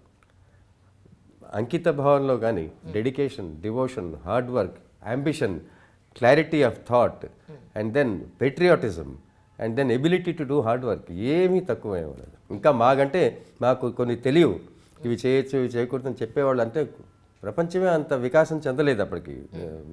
Spear of knowledge. Smoking it's so dangerous. ఇప్పుడు ప్రతి చోట చూస్తున్నాం కదా, ప్లాస్టిక్ వాడకూడదు, ఇవన్నీ పిల్లలకి తెలుసు. అవును, ఆ రోజుల్లో మాకు మ్యాంగ్రోవ్స్ డిస్ట్రాయ్ చేయకూడదు. నేను గుడ్డిగా వెళ్ళి కృష్ణా కలెక్టర్గా మ్యాంగ్రోవ్స్ అని డిస్ట్రాయ్ చేసి బ్రాకిష్ వాటర్ రొయ్యల చెరువులు తవ్వించాను. ఇప్పుడు వెళ్తే చెప్పకుండా చేసేవాడు, అంత పాపం చేశాను. కానీ మాకు తెలియక. కానీ ఇప్పటి జనరేషన్ అలా కాదు కదా, ఎంతో నాలెడ్జ్తో వచ్చారు. కానీ in their talent and their ability and in their sincerity no question IAS quality has fallen down. ఎంత మాత్రం ఒప్పుకోను. ఏమైనా అయితే మాకంటే ఎన్నో విధాలు much better product has come.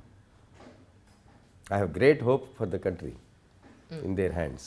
అందువల్లే మళ్ళీ ఏమాత్రం ఆపర్చునిటీ. మన సబ్ కలెక్టర్ రాజమండ్రిని కలిశాను నిన్న కాక, మొన్న జాయింట్ కలెక్టర్ విశాఖపట్నం. వాళ్ళు వెతుకుని చూసుకుని కూడా వెళ్ళి వాళ్ళతో మాట్లాడి people like us are there, don't worry, you do whatever you want, if we can do anything we are with you అని చెప్తూ వస్తుంటాను. They are an excellent generation. అలాగే చెన్నారెడ్డి గారితో మీ పనిచేసిన అనుభవం, అలాగే వారితో. చెన్నారెడ్డి గారు స్వాతంత్ర్యం తర్వాత మన దేశం చూసిన బ్రహ్మాండమైన అడ్మినిస్ట్రేటర్స్లో ఒక ఆయనమ్మ. ఓకే. ఆయన ఎక్స్ట్రాడినరీలీ ఏబుల్ అడ్మినిస్ట్రేటర్. ఆయనకి ఏదో all politicians have their different facets, వాటి గురించి మనకి సంబంధం లేదు. He and I had an excellent equation always. ఒకసారి నన్ను అడిగాడు కూడా, what Mohan, I thought you're not only intelligent but also clever అని చెప్పని. సార్ క్షమించాలి సార్, నేను ఓన్లీ ఇంటెలిజెంట్ నాట్ క్లెవర్ అని ఆ విధంగా ఆ లెవెల్లో ఉండేది మాకు. కానీ ఎందువల్ల ఒకసారి నేను శారదా ముఖర్జీ దగ్గర ఉండగా ఆవిడకి ఈయనకి కొన్ని డిఫరెన్స్ ఆఫ్ ఒపీనియన్ వల్ల అందులో నాదేదో పాత్ర ఉందని ఆయనకి ఎవరో చెప్పడం వల్ల ఆయనకు ఒక విధమైన రాంగ్ ఇంప్రెషన్ వచ్చింది. కానీ ఎంత గొప్ప వాళ్ళకైనా ఈ అందించేవాళ్ళు, ఉంటారు కదా, ఆ మాట నమ్మేవాళ్ళు, ఇవన్నీ ఉంటుంది కదా సార్. తర్వాత ఒక వయసు వచ్చాక ఒక స్థాయికి పెరిగాక మనకి నంబర్స్ తగ్గిపోతారు చుట్టూ ఉన్నవాళ్ళు. మనకి కొన్ని రోజుల తర్వాత వాళ్ళు చెప్పింది విన్న అలవాటు అయిపోతుంది. తప్పదు, అది ఎవరికైనా తప్పదు. అందువల్లే ఎప్పుడు రవీంద్రనాథ్ ఠాగూర్ చెప్పాడు కదా, keep your doors and Windows open and let light and flow in from all directions అని. నేను అందుకని ఏ ఉద్యోగంలో ఉన్నా ఎవరు వస్తారన్నా సరే ఫ్రీగా చూడాలమ్మా, లేకపోతే ఇన్ఫర్మేషన్ ఫ్లో లేకపోతే కష్టం పనిచేయడం. సో ఆయనకి ఏదో కృష్ణా జిల్లా వేశారు, అక్కడ ఏదో యుగంధర్ గారి సెల్ఫ్ ఎంప్లాయ్మెంట్ స్కీమ్ బస్సులు ఉండేవి. అవి బస్సు ఆపరేటర్లు ప్రైవేట్ వాళ్ళ దగ్గర నుంచి తీసుకుని వీళ్ళకి ఇప్పించాలి, వాళ్ళకి నష్టపోతారు పెద్దవాళ్ళు.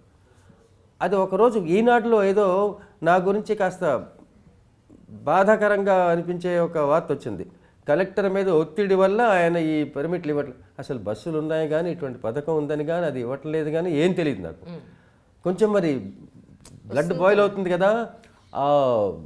మరి ఆవేశంలో మా సబ్ కలెక్టర్ కేవీ రావు గారిని పిలిచి ఇవాళే ఇప్పించేవా అంటే ఆయన చేతిలో కర్రపచ్చుకుని వెళ్ళి అన్నీ చేయించాడు. ఓకే. అది పార్లమెంట్ ఎలక్షన్కి 1979 పార్లమెంట్ ఎలక్షన్స్కి 80 పార్లమెంట్ ఎలక్షన్స్కి 3 వారాల ముందర.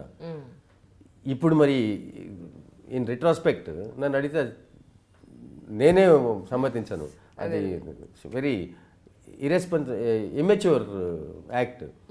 చేయొచ్చు, 10 రోజులు ఆగి చేయొచ్చు కదా, కాస్త ఆ మాత్రం ఇంగిత జ్ఞానం ఉండాలి కదా. ఎలక్షన్ లేక చేసాం. అది వాళ్ళు మరి ఎంతో పవర్ఫుల్ పీపుల్, ఎలక్షన్లో వాళ్ళకి పెద్ద పాత్ర ఉంటుంది. కానీ ఆయన ఏం మాట్లాడలేదు. ఆయన వెళ్తున్న విమానం వైజాగ్ వెళ్ళాల్సింది, పొరపాటున గన్నవరంలో ఆగాల్సి వచ్చింది, సమ్ డిఫెక్ట్. సరే ముఖ్యమంత్రి గారు వస్తున్నారని తెలిసి నేను ఎస్పీ వెళ్ళాము. ఆయన తర్వాత ఆ ఎస్పీ రామావతారన్ యాదవ్ అని చెప్పి ఆయన మందిరే జరిగింది ఇదంతా. ఏమో ఎలా ఉన్నట్టు బాగానే ఉన్నాను, అది ఎంజాయింగ్ యువర్ సెల్ఫ్, బాగుంది సార్, చాలా హాయిగా ఉన్నాను. మరి ఇంతకంటే నీకు ఇంటెలెక్చువల్ ఉద్యోగం అంటే ఇష్టం ఉంటుంది కదా అంటే, నేను అటువంటిదే లేదు సార్, నాకు బాగానే ఉంది, ఇప్పుడిప్పుడే మొదలు పెట్టినాను, కొన్ని ఐడియాలు వచ్చాయి, I'd like to I'm quite happy అంటే, లేదు ఫలానా ఆయన నిన్ను ఫిషరీస్ కార్పొరేషన్లో కావాలంటున్నాడు, మరి ఆయన కావాలంటే నేనేం చేస్తాను సార్, నేను మాత్రం ఏం అడగలేదు, ఆయన ఇలా అడుగుతాడేమో ముఖ్యమంత్రి గారిని, నువ్వే చెప్పి ఉంచొక మాట అని చెప్పి నాకు చీఫ్ సెక్రటరీ గారు చెప్పారు, నీకు ఫ్రాంక్గా చెప్తున్నాను సార్, నాకేం సంబంధం లేదు, తర్వాత మీ ఇష్టం అంటే, మరి వేస్తే వెళ్తావా అన్నారు. అదేంటి సార్, మరి మీరు యువర్ ది మై బాప్ ఆఫ్ మై కాడర్, వేస్తే వెళ్తారా ప్రశ్నే ఉంది, వేస్తే ఆల్ రైట్ అన్నారు. అంతే, 10 రోజుల్లో ట్రాన్స్ఫర్ ఆర్డర్ వచ్చేసింది, వెళ్ళిపోయాం. కానీ చేసింది తప్పు కదా, మరి వెళ్ళిపోయాం. తర్వాత జిల్లాలో కూడా ఇతనేదో ముఖ్యమంత్రిని ఎదిరించి చేసి ఏదో హీరోగా చెప్పేవాళ్ళు కొందరు ఉంటారు కదా, ఫిషరీస్ కార్పొరేషన్కి వెళ్ళా, అదంటే పనికి మాలిన పోస్ట్ అని. తర్వాత ఈ మధ్యన ఎవరో అడిగితే నీకు అన్ని పోస్టింగ్స్లోనూ ఏది ఎక్కువగా నచ్చిందయ్యా అంటే అదే పేరు వచ్చింది. బ్రహ్మాండమైన ఉద్యోగం అమ్మా, ఎంత అసలు మత్స్యకారులు వాళ్ళకి చేయగలిగినంత పని మన భారతదేశంలో ఎవరికీ చేయలేము. They live in a completely isolated world. దేశమంతా వాళ్ళకు ఒక ఫీలింగ్ ఉన్నా ఒక్కొక్క జిల్లాలోనూ వాళ్ళ మెయిన్ ల్యాండ్కి వాళ్ళకి అసలు ఏంటి పొంతనే ఉండదు.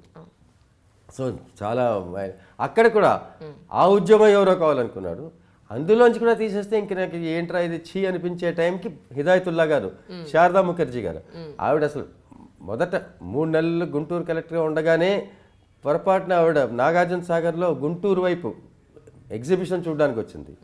అవతల వైపు ఆవిడ వెళ్తుండగా కలెక్టర్ ఏమో కారులో నిద్రపోయాట. ఆవిడ కోపం వచ్చి అతను దింపేసి ఆ కోపంలో ఇక్కడికి వచ్చింది. నేనేమో సూటు బూటు వేసుకుని కొంచెం 2 ఇంగ్లీష్ ముక్కలు మాట్లాడితే వీడు ఎవడో బాగున్నాను అనిపించింది నాకు, వీడు సెక్రటరీగా కావాలంది. వెంకటరావు గారు చీఫ్ మినిస్టర్, మరి ఏం చేస్తామయ్యా ఆడావిడ నేను ఎలా వద్దంటే మీరు బాధపడకండి సార్ అని 3 నెలలు అప్పుడే ఎంజాయ్ చేస్తున్నాను. మా నాన్నగారు వాళ్ళు కూడా వచ్చి నన్ను కలెక్టర్గా చూసి హాయిగా అనుకున్నాను వెళ్ళిపోవాల్సి వచ్చింది. సరే అది ఆ టైంలో అప్పుడు తర్వాత ఆవిడ చెప్తే హిదాయతుల్లా గారు నన్ను వస్తావా అని అడుగుతున్నారు. వెళ్ళేవాడిని కాదు. ఈ ఫిషరీస్ కార్పొరేషన్ నుంచి మార్చిన కోపంలో ఇంక ఎందుకు ఇవన్నీ వెళ్ళిపోదామని వెళ్ళిపోయాను అన్నమాట. అక్కడ మళ్ళీ ఆయన హిదాయతుల్లా గారికి ఏదో ఒక డిన్నర్కి ఏదో పిలిస్తే నన్ను పిలవలేదు. అదేదో ప్రైవేట్ డిన్నర్, ఆయన గోల్ఫ్లో ఏదో బాగా ఆడారని. బాగా ముక్కుసుడు అంటే మరి ఏం చేస్తామమ్మా, ఎందుకంటే సెల్ఫ్ రెస్పెక్ట్ బాటమ్ లైన్ అని ఉంటుంది కదమ్మా. ఎవరైనా కావచ్చు. మీకు చెప్పాను కదా, కింద వాళ్ళని హీనంగా చూడలేదు, పై వాళ్ళని అనవసరంగా. సో ఆయనతో కూడా ఆయన కూడా ప్రెసిడెంట్ అవుతానో లేదో అని మీ మనసులో ఆయన ఉన్నాడు. నాకేమనిపించింది, నేను ప్రెసిడెంట్ అవ్వలేదు అనుకోండి, అయితే 5 ఏళ్ళు ఉండాలి, అవ్వకపోయినా ఇంకో 3 ఏళ్ళు ఉంది, అన్నేళ్ళు ఉందో అని ఎలాగ రాలేదు. అప్పుడు వెళ్తానంటే నాకు ఇతనికి ఏదో రాష్ట్రపతి భవన్ వెళ్ళాలని మనసులో ఉంది, అది అవ్వలేదని వెళ్ళిపోతా అనిపిస్తుంది. అది కూడా రాసిచ్చాను ఆయనకి, మీకు అలా అనిపించే లోపల ఇప్పుడే పంపించేయండి అని. ఆయన ఏమో మా ఇంటికి వచ్చి అది మా ఆవిడకి ఇచ్చి, మీ ఆయన చూడు ఏదో కథలు రాస్తున్నాడు, నీ దగ్గర నుంచి ఇచ్చేసి వెళ్ళాడు. పాపం నేను దాన్ని ఉంచుకుందామని. సో ఇంట్లో ఎన్టీ రామారావు వచ్చాడు, రమ్మంటే వచ్చేసాను అనమాట. అది ఎన్టీ రామారావు గారి దగ్గర జరిగిన ఒకటి 2 వేరే. అదే ఎన్టీ రామారావు గారితో అదే ముఖ్యంగా అదే ఆయన ఛార్జ్ తీసుకున్న కొద్ది రోజుల్లోనే ఫస్ట్ టైం ఢిల్లీ. ఆయన ఏంటి మరి విజయయాత్ర లెవెల్లో వెళ్ళాలి కదా ఎన్టీ రామారావు గారు అంటే. మరి రాష్ట్రపతి, ఉపరాష్ట్రపతి, ఇందిరాగాంధీ, ప్రెస్ కాన్ఫరెన్స్, బ్యాక్, అంతే, వేరే ఏం లేదు. ఆ మొదటి 3 అయిపోయి ప్రెస్ కాన్ఫరెన్స్కి వెళ్ళాను. అక్కడేంటి, దానికి చిన్న బ్యాక్గ్రౌండ్, ఆయనకి ప్రభుత్వంలో వేస్ట్ ఎక్కువగా ఉంది, ఎంత too much of bureaucratic growth, దాన్ని కుదించాలి, తగ్గించాలి, ఈ సంస్థలు ఎక్కువగా ఉన్నాయి, ఇన్ని వద్దు అని ఒక ఫీలింగ్తో వచ్చాడు ఆయన. కరెక్టే, 49 ప్రభుత్వ రంగ సంస్థలు ఉన్నాయి, వాటిని తగ్గించాలని. ఎవరో ఒక మహానుభావుడు ఆయన్ని ఉంటారు కదా, మరి పెద్ద ఆయన పేరు ఎందుకులేండి కానీ 49ని ఇలా 9గా చేయొచ్చు అని ఒక చిన్న సంతకం లేదు, ఏం లేదు, ఒక చిన్న కాగితం, ఒక ఫైల్ లేదు, ఒక పరిశీలన లేదు, ఏం లేదు, ఆయన చేతిలో పెట్టించాడు. ఎవరి చేతను ఆయన చూసినాడు, బ్రహ్మాండంగా బాగుంది. ఆయనకి ఏం తెలుసు, ఆయనకు వచ్చి కొన్ని నెలలు కూడా అవ్వలేదు. అది నాకు ఇచ్చి, మోహన్ నీ దగ్గర ఉంచు, ప్రెస్ కాన్ఫరెన్స్లో చెప్దాం ఢిల్లీలో అన్నాడు. జేబులో పెట్టుకున్నాను. President, vice president, prime minister అయ్యాయి. ప్రెస్ కాన్ఫరెన్స్ అక్కడ పీటీఐ హాల్లో అయిపోయింది. కారులో కూర్చున్నాం. అప్పుడే ఆయన గుర్తొచ్చి, అరే ఆ కాగితం ఏదన్నాడు. సార్ నా జేబులోనే ఉందంటే నన్ను, మరి నాకు ఇవ్వలేదంటే నన్ను, మరి ఏంటికంటే సార్ మీరు పబ్లిక్లో చెప్పడానికి రెడీగా లేదండి, ఇట్స్ ప్యూర్లీ రా ఫామ్, మీ అంతటి మనిషి అంత ఆలోచించకుండా అది చెప్తే బాగుండదు, అది నా ద్వారా మిమ్మల్ని ఆపలేదన్న ఫీలింగ్ నాకు ఇష్టం లేదు, అందుకని ఇవ్వలేదన్నది. ఆయనకి చాలా కోపం వచ్చింది. కానీ కొన్ని ఏళ్ల తర్వాత ఆయనకు తెలిసి వచ్చింది, ఎప్పటికీ జరగలేదు అది. అప్పుడెందుకు ఇవాళ దాకా జరగలేదు అవి, ఆఫ్టర్ 35 years. కానీ అవి తప్పదు కదా, కొన్ని ఆయన ఏమైనా చేసి ఉండొచ్చు, నన్ను సస్పెండ్ చేసి ఉండొచ్చు, పొమ్మని ఉండొచ్చు, కానీ ఆ రిస్క్ తీసుకోవాలని జేబులో పెట్టుకోవాల్సి వస్తుంది, మరి తప్పదు. కానీ ఆయన నా మీద ఉన్న ఎఫెక్షన్ కొద్దీ ఈ జస్ట్ కెప్ట్ క్వైట్. ఇలాగే ఎక్సైజ్ పాలసీ, ఈ కాంట్రాక్టర్లు ప్రభుత్వాలనే నడిపించేస్తున్నారు, ప్రభుత్వాలనే పడేస్తున్నారు అనే ఫీలింగ్ కరెక్టే అది. కనుక ఆయన అది తీసేయాలని, ఆ తీసే ప్రయత్నంలో కొందరు పార్టీ వర్కర్స్కేవో ఇది ఇచ్చేస్తారేమో అన్న భయం నాది ఒకటి. రెండోది, ఉన్నట్టుండి మారిస్తే ఎక్సైజ్ రెవెన్యూ కనుక పడిపోతే రాష్ట్రం ఏమైపోతుంది? సేల్స్ ట్యాక్స్, ఎక్సైజ్ మనకు ఉన్నవే 2. అసలే NT Rama Rao opposition party, financial emergency వచ్చిందంటే అసలు finished. Government of India just waiting to pounce on the government. ఏదో ఎందుకంటే దేశమంతా జనతా పార్టీకి వేస్తే మనం ఏమో కాంగ్రెస్కి వేసాం, దేశమంతా కాంగ్రెస్ని మళ్ళీ తెప్పిస్తే మనం ఏమో ఎన్టీ రామారావుకి నిలిపించాం. అసలే అటువంటి పరిస్థితుల్లో మరి రిస్క్ తీసుకోకూడదని చెప్పి నేను ఆయన దగ్గరికి, చంద్రబాబు నాయుడు గారు అప్పుడు పాపం నా దగ్గరికే వచ్చేవారు. ఆయన పిలిస్తే అప్పుడు ఆయన రాష్ట్ర కర్షక పరిషత్ చైర్మన్, నేనే వస్తానండి అని ఆయన దగ్గరికి వెళ్ళాను. వెళ్తే ఆయన చెప్పాడు, అయ్యా ఇది జరగబోయే పని, మీకు ఇష్టం ఉండొచ్చు, ఇష్టం లేకపోవచ్చు, ఇష్టం లేదని చెప్తే మాత్రం ఇది జరుగుతుంది, నాకు ఇష్టం లేదని చెప్పిన ఘనత మీకు మిగులుతుంది అన్నాను.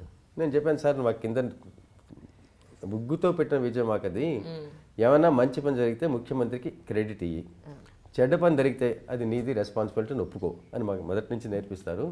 జరిగేది జరగనివ్వండి, నేను మాత్రం దేన్ని సమర్థించను అని చెప్పాను. సో క్యాబినెట్ మీటింగ్ స్టార్ట్ అయిందమ్మా. మంత్రి గారిని అడిగారు, ఆయన ఏం మాట్లాడలేదు. చీఫ్ సెక్రటరీని అడిగారు, ఏం మాట్లాడలేదు. ఫైనాన్స్ సెక్రటరీని అడిగారు, ఏం మాట్లాడలేదు. రెవెన్యూ సెక్రటరీని అడిగారు, ఏం మాట్లాడలేదు. వెరీ గుడ్ ఆయన పేజ్ తిప్పేస్తున్నాడంటే అయిపోయినట్టు. నేను చెయ్యెత్తాను వెనకాల నుంచి. ఆయన నా వైపైనా చూడలేదు.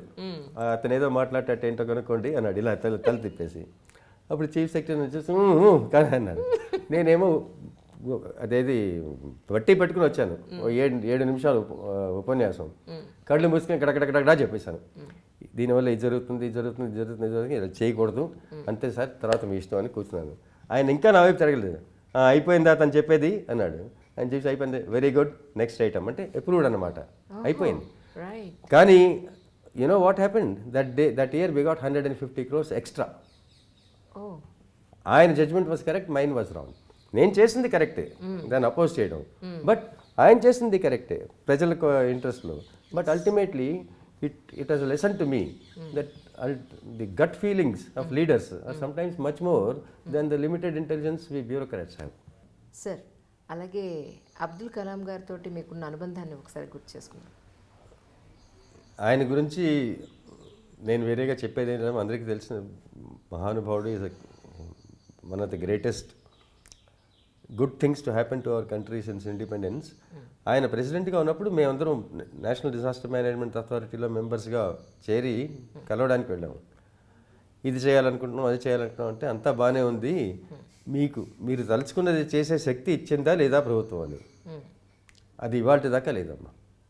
ఆయనకు ఒక్క క్షణంలో తెలిసిపోయింది ఏది ఇవ్వాలో ఏది ఇవ్వలేదో అనేది. అంత అంటే గట్ ఫీలింగ్స్ ఉన్న మనిషి అన్నమాట. తర్వాత ఆయన ప్రెసిడెంట్గా దిగిపోయారు అండ్ ఆయన టెన్యూర్ అయిపోయింది. నేను ఇంకా మెంబర్గా ఉన్నాను. ఒకసారి ఏదో ఫంక్షన్లో కలిస్తే పక్కనే కూర్చుని ఉన్నాం. నమస్కారం అంటే, S Mohan, what are you doing these days అన్నాడు. ఏం చేస్తున్నా అడుగుతాడండి. మొన్నే కదా కలిసి అయినా, మరి మెంబర్ అండి అని తెలుసు, నేను ఎవరో తెలుసు. చీఫ్ సెక్రటరీగా ఉన్నప్పుడు చంద్రబాబు నాయుడు గారి మీద అటాక్ అయినప్పుడు ఆయన ప్రెసిడెంట్ వచ్చాడు, చూశాడు, నన్ను బాగా గుర్తుపడతాడు. మరి sir, you know I'm working as member NDMA అంటే, I'm not interested in what you are, tell me what you are doing అన్నాడు. అంటే నీ బిరుదు, నీ ఉద్యోగం అది నాకు అక్కర్లేదు, నిన్న కానీ ఇవాళ కానీ నలుగురికి పనికొచ్చే పని ఏదైనా చేస్తుంటే అది నాకు చెప్పు, ఇంట్రెస్ట్ ఉందని. ఎంత సింపుల్గా చెప్పాడమ్మా. అది doing is something different from being. నేను ఐఏఎస్ అంటే, ఐఏఎస్ సరేనయ్యా, 40 ఏళ్ళు ఐఏఎస్, ఓకే అగ్రీడ్. ఏమైనా చేసావా, హైదరాబాద్లో ఏమైనా చూపిస్తావా నన్ను తీసుకెళ్ళి అంటే, మరి అది కదా. సో అంత డైరెక్ట్గా to the heart of the matter వెళ్ళగలి. అది ఇన్ వే ఇట్స్ ఇన్నోసెన్స్. చిన్నపిల్లలకే ఉంటుంది అటువంటి clarity of thought, because it is not clouded by any bad this things. అదే ఆయన గురించి అనుకుంటూ ఉంటాను ఎప్పుడు. Wonderful man. అలాగే రాజశేఖర రెడ్డి గారితో కూడా మీరు కలిసి పనిచేశారు. అదేనమంటే, రాజశేఖర రెడ్డి గారికి 2 క్విక్ థింగ్స్. ఒకటి, కష్టపడి ఏర్పాట్లు చేసాం కృష్ణా పుష్కరాలకి. ఆయన శ్రీశైలంలో ఉన్నాడు ఆవిడ పొద్దున్న, అక్కడ ఇనాగ్రేట్ కృష్ణానదిలో అదే సంబంధించిన ఒక కార్యక్రమం. నేను హైదరాబాద్లో ఉన్నాను. పొద్దున్న 5:30కి మెసేజ్ వచ్చింది, 4 పోయారని విజయవాడలో. ఏంటా అని చూస్తే రాత్రి 2ంటికి, అంటే పుష్కరాలు స్టార్ట్ అవ్వలేదు, ముహూర్తం కాదు అది. మేము ఏర్పాటు చేసిన ఘాట్స్లో ఒకటి కాదు అది, అసలు పుష్కరానికి సంబంధించిన విజిట్ కాదు. వాళ్ళు ఎందుకో ఎవరో అక్కడికి వెళ్ళి, వెళ్ళకూడని చోటుకి వెళ్ళి, వెళ్ళకూడని టైంకి వెళ్ళి, అక్కడ ఎవరో వీళ్ళు ఉన్నారని తెలియక ఏదో గేట్లు తెరిస్తే నీళ్ళలో మునిగి చనిపోయారు. కానీ మరి పొద్దున్న లేవగానే కృష్ణానది, విజయవాడ పుష్కరాలు మొదలయ్యే రోజు 4 పోయారు. ఇంతకంటే ఎవరు ఆలోచిస్తారు? పుష్కరాల తొలి ఘట్టం ఏంటయ్యా అంటే ఇది కదా. మరి నాకు నిజంగా first I dictated leave letter. Caesar's wife అని చెప్తాడమ్మా. ఏంటి, she must be not only be above suspicion but should be appear to be above suspicion అని. అలాగే నాకేం సంబంధం లేదు, కానీ I have to accept accountability, not responsibility అని చెప్పి ప్రిసైజ్లీ. సో లెటర్ రాసిన ఆయనేమో చూసి నాన్ సెన్స్ ఇదంటే ఏం జరిగిందో చెప్పండి అని చెప్పాను. చెప్తూ ఆయనకి చెప్పాను, మీరు ఇప్పుడు విజయవాడ వెళ్తున్నారు శ్రీశైలం నుంచి. దిగ్గానే విజయవాడ ప్రెస్ అంటే ఏంటి, న్యూయార్క్, వాషింగ్టన్, టోకియో వాళ్ళు ఎవ్వరూ పనికిరారు వాళ్ళ ముందర. One of the most you know feared media in the world, అది nerve centre of the country. అక్కడ వాళ్ళు మిమ్మల్ని వదిలిపెట్టరు, so better go ready with some actions అని చెప్పి ఆలోచించి ఆయనకు చెప్పేశాను. ఏంటి, ప్రభాకర్ రెడ్డి అని కలెక్టరు ఇప్పటిదాకా నాకు ఎంతో ఆప్తుడు, hard working, sincere, good man, ఎంతో మంచి పని చేస్తున్నాడు అప్పుడు. కానీ ఆవేళ నువ్వు కలెక్టరా కాదా? కలెక్టరే.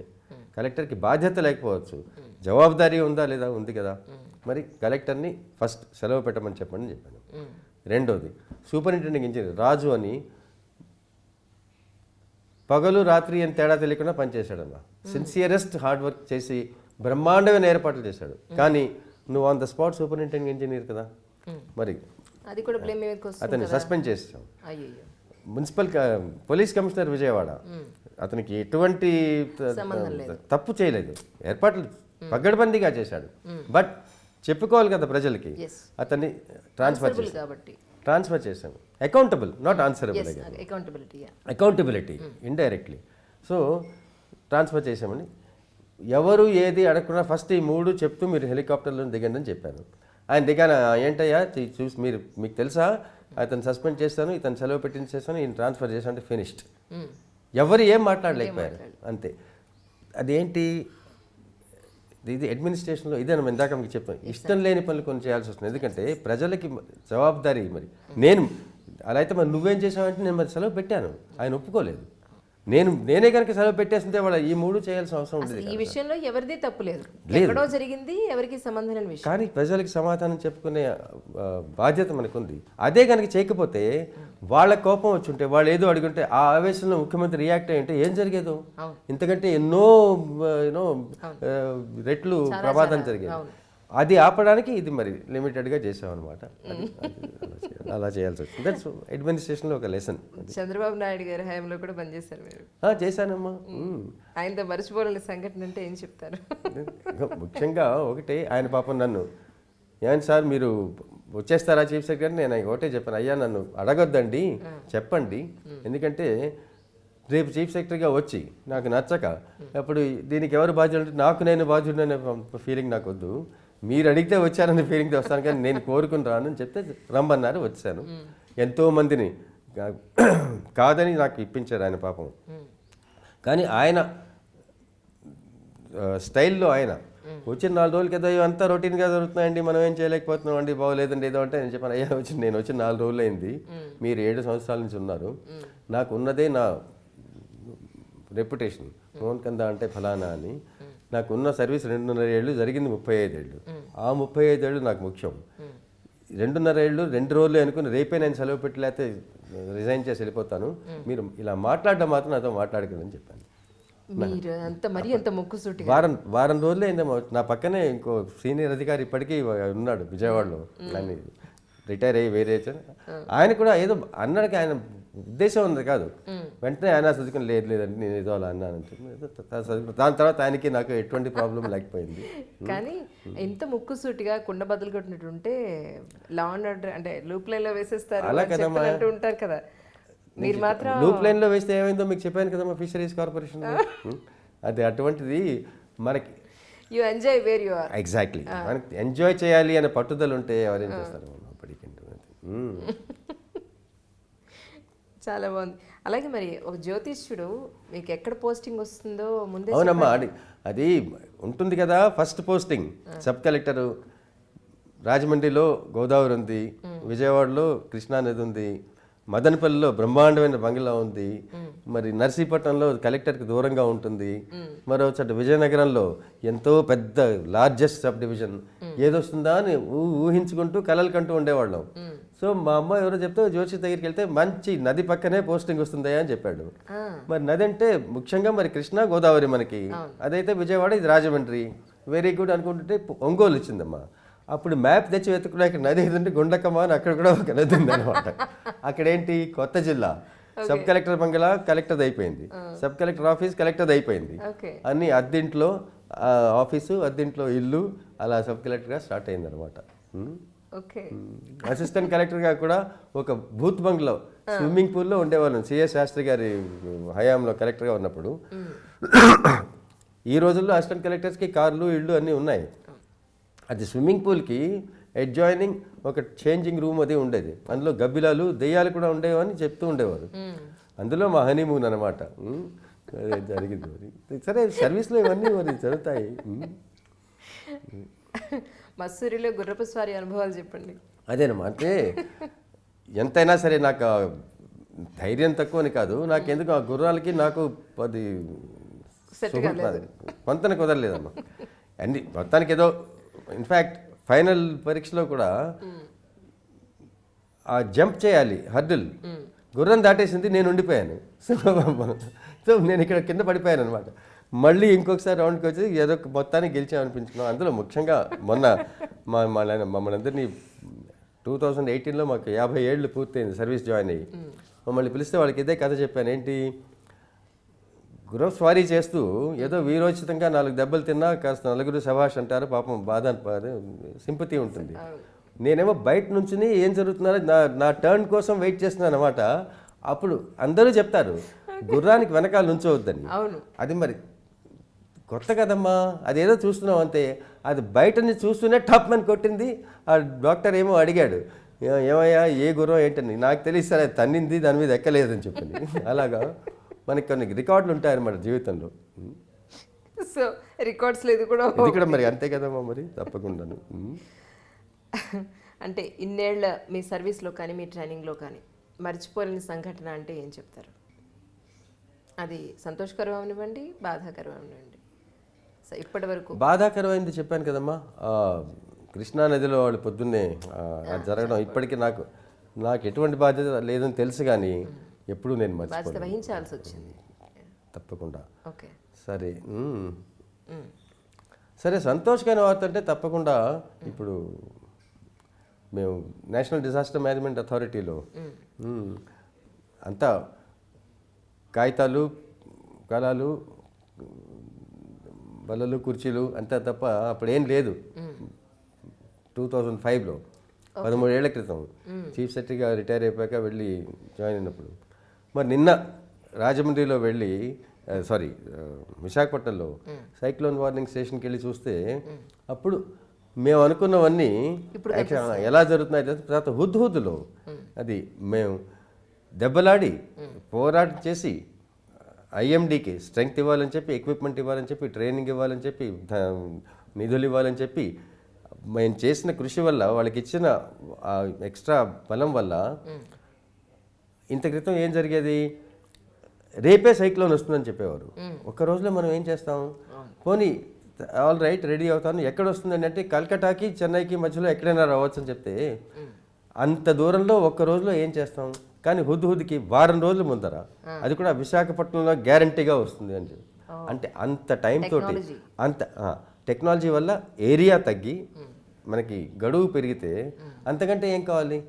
మరి మన ప్రభుత్వానికి ఎంతో అపారమైన నష్టం జరిగింది, ఇంకా ఎన్నో చేస్తుండొచ్చు అందరూ అనేవాళ్ళు ఉన్నారు. కానీ అది చేయగలిగామంటే ఆ రోజుల్లో మేము కేవలం కాగితాలు, పెన్సిల్ వేసిన ఆ లెక్కలు, రాసిన అక్షరాల వల్ల అని చెప్పి ఆ feeling that ultimately not directly but okay, ఇన్నేళ్ళ తర్వాతైనా చూస్తున్నాం ఈ ఫెసిలిటీస్ అవి చూస్తున్నాం అనిపించింది. ఎందుకంటే ఢిల్లీలో అందుకని చెప్తారు, ఒకసారి ఢిల్లీలో పనిచేయాలమ్మా. అక్కడ జాయింట్ సెక్రటరీగా ముఖ్యంగా he's the top of the bottom and bottom of the top. Prime minister దాకా మాట్లాడవచ్చు, గుమాస్తా దగ్గర కాగితం తీసుకుని పని చేసేయచ్చు. అటువంటి ఫీలింగ్ స్టేట్లో రాదు. తర్వాత ఒక ఎన్డీఎంఏలో లాగే అగ్రికల్చర్ మినిస్ట్రీలో లాగా ఒక ఏదైనా చేస్తే దేశం అంతా from Kashmir to Kanyakumari, from west Bengal to Gujarat అది అప్లై అవుతుంది. So this is one satisfaction.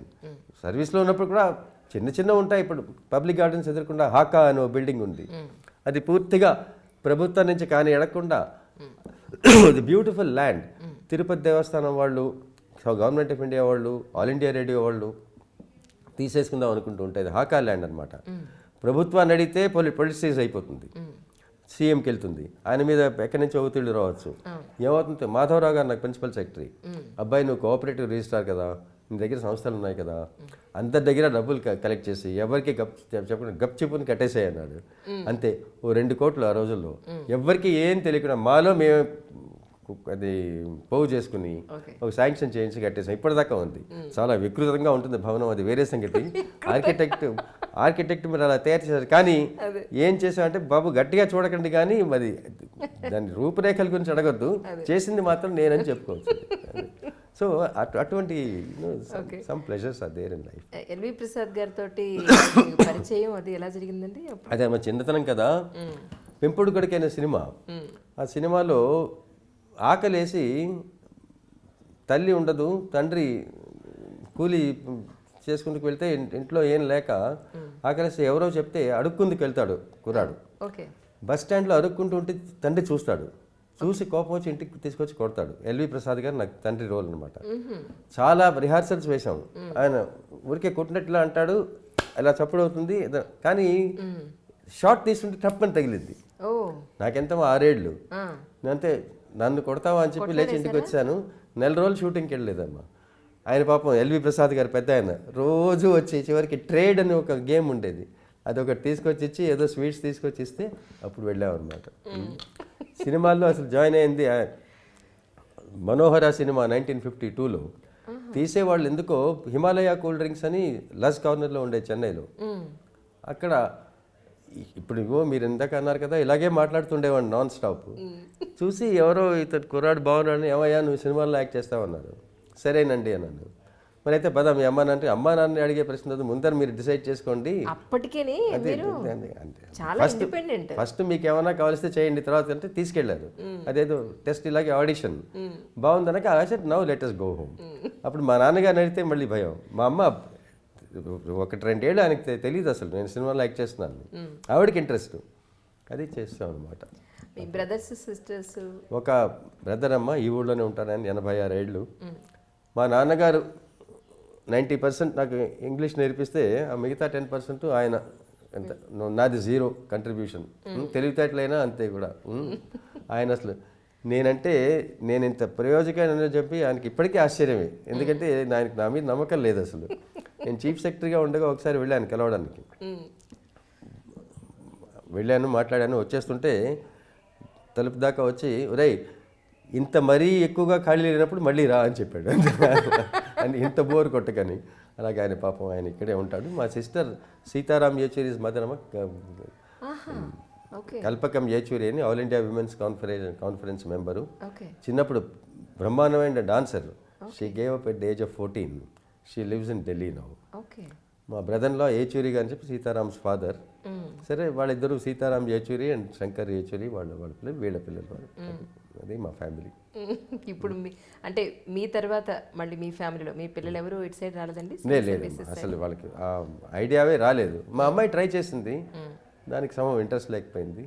మా వాడికి కూడా ఇంజనీరింగ్, MBA అంత. నాకు మాత్రం మళ్ళీ దేవుడు ఇంకో లైఫ్ ఇచ్చి మళ్ళీ ఏం చేస్తాను, తప్పకుండా IAS చేస్తాను. There is no question. అది నిజంగా ఆశ్చర్యంగా ఉంది నాకు. ఎందుకంటే ఒకటే కండిషన్, మళ్ళీ ఇలాగే రిటైర్ అవ్వాలి. ఎందుకంటే చెడ్డ పేరు తెచ్చుకుని కాదు అది. ఫెంటాస్టిక్ అండి, నిజంగా ఇట్స్ లవ్లీ జర్నీ మీది మాత్రం. ఇట్స్ బీన్ గుడ్ ఫన్ అమ్మా, గాడ్స్ గ్రేస్. తెలంగాణ స్టేట్కి ఒక అగ్రికల్చర్ పాలసీ తయారు చేయమన్నారు, వ్యవసాయ రంగానికి ఒక విధానం తయారు చేయమన్నారు. అందులో నేను ఇన్వాల్వ్ అయ్యాను.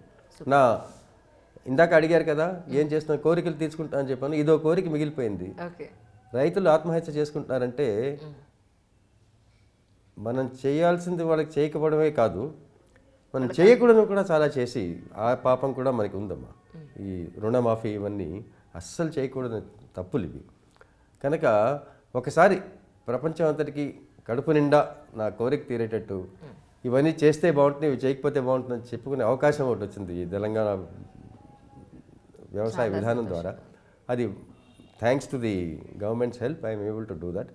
తర్వాత హ్యూమన్ డెవలప్మెంట్ ఇండెక్స్ అని విన్నారు కదా మీరు, ఇండియాకి 138 అని ఏదో తల ఉంచుకుని చెప్పాల్సి వస్తుంది. అది డిజాస్టర్ ప్రిపేర్నెస్కి కూడా ఒక ఇండెక్స్ అంటూ లేదు ప్రపంచంలో. ఒక యూనివర్సిటీ, బాన్ యూనివర్సిటీ అని జర్మనీలో ఒక డ్రాఫ్ట్ తయారు చేసింది. అది అంతర్జాతీయంగా అది ఇంకా గుర్తింపబడలేదు. సో మన దేశం లీడ్ తీసుకుని అది తయారు చేయాలని ఒక ఇండెక్స్, అంటే బ్లడ్ ప్రెషర్, టెంపరేచర్, పల్స్ లాగా 100కి ఎన్ని మార్కులు అని ఒకసారి తయారు చేసి మన్మోహన్ సింగ్ గారికి చూపించాం. అదేదో కాకి లెక్కలు అంటారు అటువంటిది. సో అది తెలంగాణ స్టేట్ పైలట్లు చేద్దామని నాకు కోరిక, అది పంపించాను. అవి రెండూ కూడా ఇదొకటి, water and atmosphere in our country we have understood fully. కాలుష్యం అంటే తెలుసు మనకి వాతావరణంలో, మరి నీటి ఇంపార్టెన్స్ మనకు తెలుసు. గ్రౌండ్ వాటర్ ఇంకిపోతుందని, తర్వాత అనవసరంగా నీళ్లు వాడుతున్నామని, ఈ పవర్ ఫ్రీగా ఇవ్వడం వల్ల ఖర్చు ఎక్కువ పోతుందని, అది కూడా మనకు తెలుసు అంటే నీరు మీద. సో న్యాచురల్ రిసోర్సెస్లో ల్యాండ్ గురించి మనకి ఎక్కువ తెలియదు. నాకు 1999లో అడిషనల్ సెక్రటరీగా ఉన్నప్పటి నుంచి ఒక కళ, ల్యాండ్ గురించి కూడా ప్రతి ఏడాది solar status of land report అని పార్లమెంట్కి ప్రజెంట్ చేయాలని ఎన్వైరన్మెంట్ వాళ్ళు చేస్తుంటారు ఏడాదికి. లాస్ట్ ఇయర్ మెడికల్ చెకప్ చేసినప్పుడు ఎలా ఉంది, ఈ మాట మెడికల్ చెకప్ చేస్తే ఏవి బాగున్నాయి ఏవి బాగోలేదని, అవి రెండు కూడా ఇప్పుడు జరుగుతున్నాయి. తెలంగాణ స్టేట్ పాలసీ కూడా జరుగుతుంది. These are currently things which are keeping me busy. అంటే రైతులు ఆత్మహత్యలు ఆగాలి అని అంటే వాళ్ళు కూడా చాలా మంది ఎడ్యుకేటెడ్స్ అందులోకి వెళ్ళాలి అని అంటే, సపోజ్ వ్యవసాయంలో క్రాప్ హాలిడే చైర్మన్గా చేశాను కదమ్మా నేను కమిటీకి కొన్ని ఏళ్ల క్రితం. ఈస్ట్ గోదావరిలో రైతులు మేము సాగు చేయము, అటువంటి పరిస్థితి రాను రాను ఎక్కువగా వస్తుంది. దాన్ని ఆపాలంటే వ్యవసాయం గిట్టుబాటైన యాక్టివిటీగా అవ్వాలి, లాభసాటిగా ఉండాలంటే మనకి నికర ఆదాయం పెరగాలి.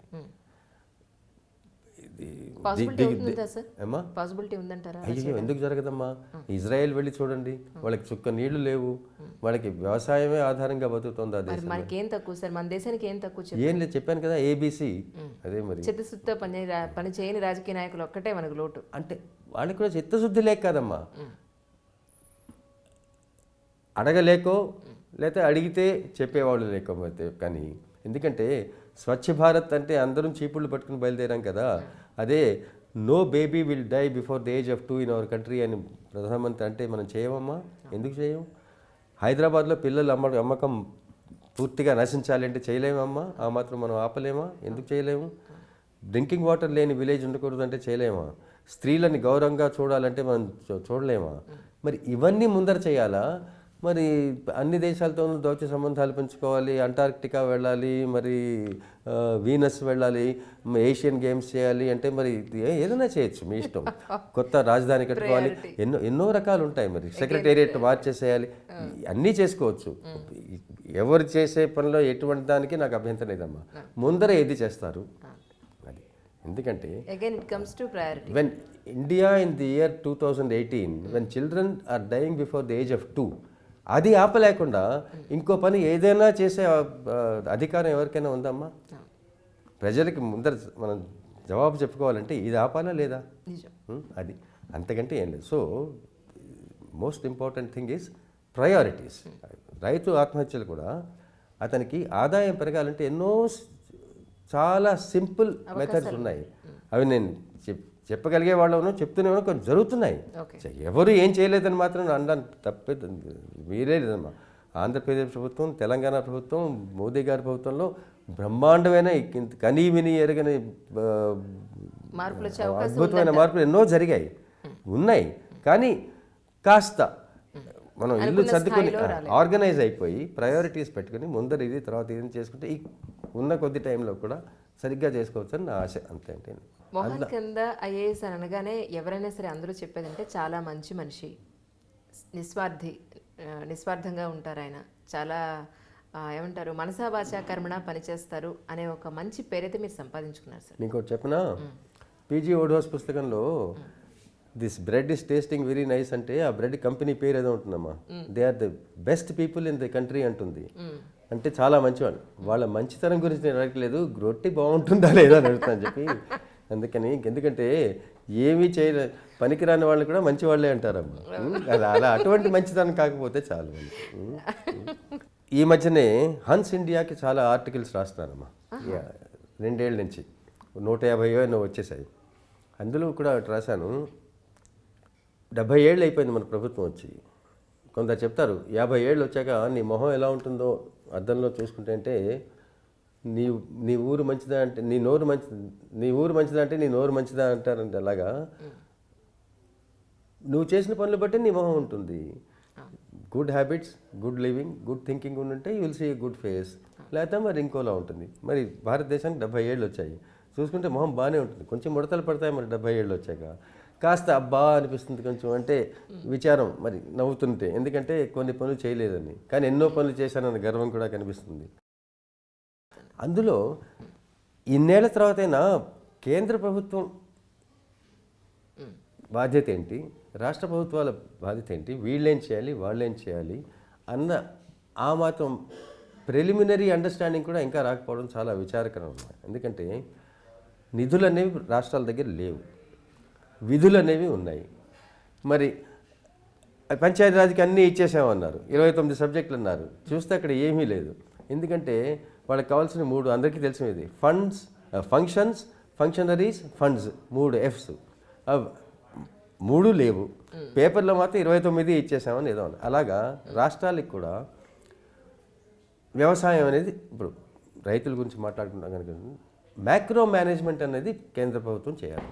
WTO ఉంది జెనీవాలో, FAO ఉంది, వరల్డ్ బ్యాంక్ ఉంది, ఇంటర్నేషనల్ మానిటరీ ఫండ్ ఉంది, ICAR ఉంది, రిజర్వ్ బ్యాంక్ ఉంది, LIC ఉంది. నువ్వు ఆ పనులు చూసుకో, ఈ నువ్వు టోకు పనులు చెయ్యి. నువ్వు చిల్లర వ్యాపారం స్టేట్ గవర్నమెంట్స్కి వదిలేసి, ఎవరికి హెల్ప్ చేయాలి, ఎవరికి డబ్బు ఇవ్వాలి, ఎంత డబ్బు ఇచ్చాను, ఖర్చు అయిందా లేదా, యూటిలైజేషన్ సర్టిఫికేట్, వాడి మీద కరపెత్తనం, ఇవన్నీ నీకెందుకు?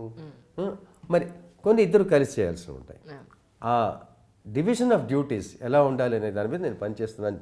ఇప్పుడు నీ అగ్రికల్చర్ తెలంగాణ స్టేట్ పాలసీలో అది కూడా వస్తుందన్నమాట. So who should do what in state subjects, centre state relations అనేది అది ఒక point I wanted to mention. తప్పకుండా సార్. అంటే మీరు ఇప్పుడు ఏదైతే తెలంగాణ గవర్నమెంట్కి పనిచేస్తున్నారో రైతుల విషయంలో, అందులో రైతులకి మంచి రోజులు వస్తాయని, వాళ్ళు కూడా ఇలా ఆత్మహత్యలు చేసుకోకుండా కడుపు నిండా అన్నం తింటారని, లాభసాటి వ్యవసాయం వస్తుందని మనస్ఫూర్తిగా నమ్ముతున్నామండి. థ్యాంక్ యూ అమ్మా. చాలా చాలా రజనీకాంతరావు గారు మీకు తెలుసు కదా, విజయవాడ. ఆయన మరి గేయకారుడు, వాగ్గేయకారుడు, నాటకాలు రాశాడు, పాటలు పాడాడు, పాటలు రచించాడు, ఎన్నో రకాల బహుముఖ ప్రజ్ఞాశాలి ఆయన. ఒక పాటలో ఒక చరణం నాకు మాటి మాటికి ఇటువంటి సందర్భాల్లో గుర్తుకొస్తుంటుంది. ఆయన చెప్తారు, ఓంకార పరివృత్తం విశ్వం. మన విశ్వం చుట్టూ ఓంకారం అంటే ఎనర్జీ, అంతే కదా, whether it is sound or light or electricity, all are the same. ఓంకారం అంటే సౌండ్. పరివృత్తం విశ్వం. ఇప్పుడు జెనీవాలో గాడ్స్ పార్టికల్ అంటున్నారు, గ్రావిటేషనల్ వేవ్స్ అంటున్నారు. అదే చివరన there are ripples in of space time at the end of the universe, edge of the universe. ఓంకార పరివృత్తం విశ్వం సంకల్ప పరిమితం దృశ్యం అన్నాడు. మరి ఆ పెద్ద ఆయన కానీ ఈ పెద్ద ఆయన కానీ, ఏ దేశమైనా కానీ రాష్ట్రమైనా కానీ, ఆ కళ్ళు మూసుకుని సంకల్పం చేస్తున్నప్పుడు ఎంత పెద్ద మనస్సుతో మనం ఆలోచిస్తే అంత పెద్ద దృశ్యం కనిపిస్తుందని. ఇప్పుడు మనతో పాటు మోహన్ కందా గారు మిస్సెస్ ఉషా కందా గారు ఉన్నారు. మరి మరి ఆవిడ కూడా ఒకసారి పలకరించేద్దాం, ఓకేనా? ఉషా సుందరి గారు నమస్కారం అండి. నమస్తేమ్మా. మిమ్మల్ని ఏంటి ఉషా కందా అని పిలుస్తారా, ఏమని పిలుస్తారు జనరల్? ఉషా కందా అయినమ్మా, మోస్ట్లీ ఉషా. అవునా? ఓహో. అంటే ఒక మాట అడుగుతాను, నిజం చెప్తారా? ఒక ఐఏఎస్ వైఫ్గా మీరు are you happy as a wife? అంటే ఎన్ని సంవత్సరాలు? As a wife may not be, but IAS wife yes. So హార్ట్ఫుల్గా చెప్పేశారు. సో అంటే జనరల్గా అంటారు కదా, ఐఏఎస్ వాళ్ళ ఫ్యామిలీ మెంబర్స్ అందరూ కూడా ఐఏఎస్ లైఫ్ అంటే ఒక హైఫై లైఫ్ ఉంటుంది. హైఫై లైఫ్ ఉంటుంది, చాలా protected life, also exclusive. Public తోటి ఎక్కువ తిరగలేము మేము, at least the older generation what we were. Not in the real sense, we never met most of the people. Okay. We saw them from a distance. Okay. అంటే mingle అవ్వలేదు, that's what I would put it. మీరు love marriage అని తెలిసిందండి? అత్త కొడుకమ్మ. Okay. ఏంటి అందులో ఆయనలో మీకు బాగా నచ్చింది ఏమిటి, ఎందుకు చేసుకున్నారు? Personality problem and more frankness, that's it. Simple life. ఏం చేస్తుంటారు జనరల్గా? What you do? నేనా? మీకు మంచి ఎడ్యుకేటెడ్ అని తెలిసింది, కానీ ఏమీ చేయలేదు చాలా రోజులు. కొంచెం ఐఏఎస్ అసోసియేషన్, వైవ్స్ అసోసియేషన్ తోటి అసోసియేట్ అయ్యాను. తర్వాత ఆంధ్ర మహిళా సభ తోటి వచ్చేసి. అదే ఆంధ్ర మహిళా సభ తోటి మీకున్న అనుబంధం అంటే అత్తగారు తీసుకెళ్ళి పెట్టారు, ఆవిడ she was a trustee. So ఆవిడ తీసుకెళ్ళి పెట్టారు, ఇంట్లో కూర్చున్నావు నువ్వు వెళ్ళి చెయ్యని. మొదలు పెట్టాను. Started with that Obul Reddy school. తర్వాత నెమ్మదిగా వాళ్ళది బిఎడ్ కాలేజ్ ఉండేది, దానికి కొన్నాళ్ళు వర్క్ చేశాను కొంచెం రోజులు. ఇప్పుడు ప్రస్తుతం లిటరసీ హౌస్ చూస్తున్నాను. Okay okay. అంత అంటే దేనికి సంబంధించి? లిటరసీ అంటే ఒరిజినల్గా it's what you call adult education మొదలు పెట్టినప్పుడు. ఇప్పుడు అడల్ట్ ఎడ్యుకేషన్ అనేది కాన్సెప్ట్ లేదు. మేము చేసేది స్కిల్ డెవలప్మెంట్ కోర్సెస్ మోస్ట్ అనమాట. Okay okay. ఒక ఒక మంచి లైఫ్ చూసారు మీరు, వాట్ నాట్, ఒక బెస్ట్ లైఫ్ చూసారు. చాలా చాలా డిఫరెంట్ లైఫ్స్ కదా. సో ఒక విమెన్కి సంతోషం అనేది ఎక్కడ ఉంటుందంటారు? ఎప్పుడు హ్యాపీగా ఉంటుంది? If you are happy, yes, everything is happy. అంటే సరౌండింగ్స్ చూసి ఇన్ఫ్లుయెన్స్ అయిపోతే బాగుండదు కదా. మనకి మనం హ్యాపీగా ఉంటే అంత లైఫ్ అంతా బాగుంటుంది. అది ఐ థింక్ అది నా యాటిట్యూడ్. ఎస్, చిరాకులు ఉంటాయి తప్పవు, డిసప్పాయింట్మెంట్స్ ఉంటాయి, and mostly take it easy and go, సింపుల్గా. మీరు అంటే ఫ్రమ్ ద బిగినింగ్ మ్యారేజ్ అయినప్పటి నుంచి కూడా సార్ సర్వీస్లోనే ఉన్నారని చెప్పుకోవాలి ఒక మాటలో చెప్పారంటే అంతే కదా. అంతే. కొత్తగా పెళ్ళైనప్పుడు జనరల్గా విమెన్ కొన్ని ఎక్స్పెక్టేషన్స్ ఉంటాయి. హస్బెండ్తో కొంత టైం స్పెండ్ చేయాలనో, లేకపోతే ఆయనతో పాటు బయటికి వెళ్ళాలనో, గుడికి వెళ్ళాలనో ఏవోటి ఉంటూ ఉంటాయి. సో ఈయన సర్వీస్లో ఉన్నప్పుడు, మీ కొత్తగా పెళ్ళైనప్పుడు మీరు డిసప్పాయింట్ అయ్యిండే అని గుర్తుందా మీకు? లేదమ్మా, ఇంతవరకు లేదు. అవునా? అంత బాగా చూసుకున్నారు సార్ మిమ్మల్ని? నేను కూడా బాగానే అడ్జస్ట్ అయ్యాను. అడ్జస్ట్ అయ్యారు, చూసుకున్నారని చెప్పట్లేదు ఇప్పుడు. రెండు వైపులా ఉంటుంది కదా. So I understand him very much కదండి. Easy, that's a simple way of life. అంటే ఈ రోజుల్లో డేస్ చూస్తే కనుక చిన్న చిన్న విషయాలకే కొట్లాడుకోవడం అనండి, లేదంటే డైవర్స్ అనండి, లేదా చంపేసుకోవడం, లేదంటే ఇంకేదో ఏమంటారు ఇల్లీగల్ రిలేషన్స్, వాట్ నాట్, ఇవన్నీ అసలు ఎందుకు వస్తున్నాయి అంటారు మీ ఉద్దేశ ప్రకారం ఒక సీనియర్ విమెన్గా? మనం ఎక్కడ ఆగలమో చూసుకోవాలి. మా ముందర అసలు ఆలోచించి మనం ఏ లెవెల్కి ఎదగగలగం అన్నది. అదే ఆ లెవెల్కి వెళ్ళాక ఇంకా పైకి వెళ్ళాలి అనుకుంటే వెళ్ళొచ్చు, కానీ ఇంకోళ్ళని దానికి బాధ్యులుగా చేయడం అనవసరం. ఇప్పుడు ఎవరో ఏదో అన్నారు అంటే హస్బెండ్ అవ్వచ్చు, అమ్మ అవ్వచ్చు, నాన్న అవ్వచ్చు, ఎవరైనా అవ్వచ్చు. ఏదన్నా అంటే వాళ్ళ మీద కోపం తెచ్చుకుని వేరే డైరెక్షన్లో వెళ్తానంటే అంత ఆలోచన లేకుండా చేయడం అనేది మంచిది కాదు. I don't know whether I'm clear or not. నాకు అనిపించేది మనకి మనం ఓ లైన్ పెట్టుకుని మనం బతికితే బాగానే ఉంటుంది. ఇల్లీగల్ రిలేషన్షిప్స్, ఇర్రెగ్యులర్ లైఫ్ అదంతా మనకి బయటకి ప్రపంచంలో ఎక్కువ కనిపిస్తుంది. సో కొన్నాళ్ళు అది జరుగుతుంది, తర్వాత ఐ థింక్ ఇంకో 10-15 ఏళ్ళు అయితే వాళ్ళు they will come back to normalcy. Reality అంటే అది వెనక్కి వస్తుంది, మళ్ళీ వెనక్కి వస్తారు అంతే. ఇది పర్మనెంట్ కాదు, కాదు పర్మనెంట్ ఇదే అని మళ్ళీ వెనక్కి వస్తారంటారు. అంటే సడన్లీ యూ జంప్ ఇంటే చాలా డబ్బులు, బోల్డ్ అంత ఎక్స్పోజరు, యువర్ సోషల్ మీడియా అన్నీ ఉన్నాయి కదా, దాంతో లైఫ్ ఇస్ డిఫరెంట్. మనం అలాగే ఉండాలి అనుకుంటే అలాగే ఉంటాం, లేకపోతే ఏం లేదు. ఇప్పుడు సమాజంలో ఉన్న పరిస్థితుల ప్రకారం ఒక విమెన్ ఎలా ఉండాలంటారు? రూల్స్ ఏం లేవమ్మా, be yourself. But I still feel you have a few lines to cross, don't cross them, keep them for yourself. I'm not talking about ఇప్పుడు వాళ్ళెవళ్ళో చెప్పారు వీళ్ళెవళ్ళో చెప్పారు అని కాదు, కానీ మనకి ఎంతవరకు తోస్తే అది బాగుంది అనుకున్నది, that's where you stop. I don't know, that's my mentality. I'm not such a big person to advise others, కానీ కొంత రెస్ట్రిక్షన్స్ ఉండాలి లైఫ్లో, లేకపోతే విచ్చలు విడతాను అనేది పెరిగిపోతుంది కదా. అంతే కదా. సో అంటే జనరల్గా విమెన్ చదువుకోవడం అనేది ఉద్యోగం కోసమే, సంపాదించడం కోసమే అన్న ఆ థాట్లో ఉన్న మన చాలామంది ఉన్నారు. మీరు వెల్ ఎడ్యుకేటెడ్ అయ్యి ఉండి అటు సైడ్ వెళ్ళనందుకు, అంటే జాబ్ వైపు కానీ బిజినెస్ వైపు కానీ వెళ్ళలేదు, హౌస్ వైఫ్ కానీ ఉండిపోయాననే ఒక అసంతృప్తి ఏమైనా ఉందా మీలో? లేదమ్మా. ఐ ట్రైడ్, ఎస్, 2-3 సార్లు ట్రై చేశాను జాబ్ కోసం. ఒక 6 months ఒక ఆర్గనైజేషన్ తోటి పనిచేశాను, కానీ నాకు నచ్చలేదు అది. It was one of those women's lib organisations. నీ gave up. That's only time. I think 6 months పని చేస్తుంటాను నా లైఫ్లో. ఓకే. మీకు మొక్కలంటే బాగా ఇష్టం అనుకుంటండి, మీ హాబీ అనుకోవచ్చా అది? హాబీ. అవునా? కానీ చూడలేదు ఇప్పుడు. అంటే ఓపెన్గా అడిగితే కనుక ఎంత చదువుకున్నాను, ఇంటికే పరిమితం అయిపోయాను అని బాధపడేవా మనకి మీరేం చెప్తారు? వాళ్ళ తెలివి తక్కువతనం అంటానమ్మా. ఆలోచన లేదు. ఇంటికే రెస్ట్రిక్ట్ అయిపోయామంటే ఇంటికి రెస్ట్రిక్ట్ అవుతే ఏమైంది? నేను దాంట్లో ఇంకేం చేయలేమా? ఏదైనా చేయొచ్చు. నిజంగా ఆలోచిస్తే పిల్లల దగ్గర నుంచే మొదలు పెట్టచ్చు, పని వాళ్ళ దగ్గర నుంచే మొదలు పెట్టచ్చు, ఎవరి దగ్గర నుంచైనా మొదలు పెట్టచ్చు. చదువు చెప్పాలి అనుకుంటే మనం ఏదో చేస్తున్నాము అనుకోవడం మన ఇష్టం. కానీ చెయ్యలేకపోయాము అనుకున్నది నా ఉద్దేశంలో కరెక్ట్ కాదు. ఎవరో రెస్ట్రిక్ట్ చేశారు అన్నది ఎస్ కొంతవరకు ఉంటుంది.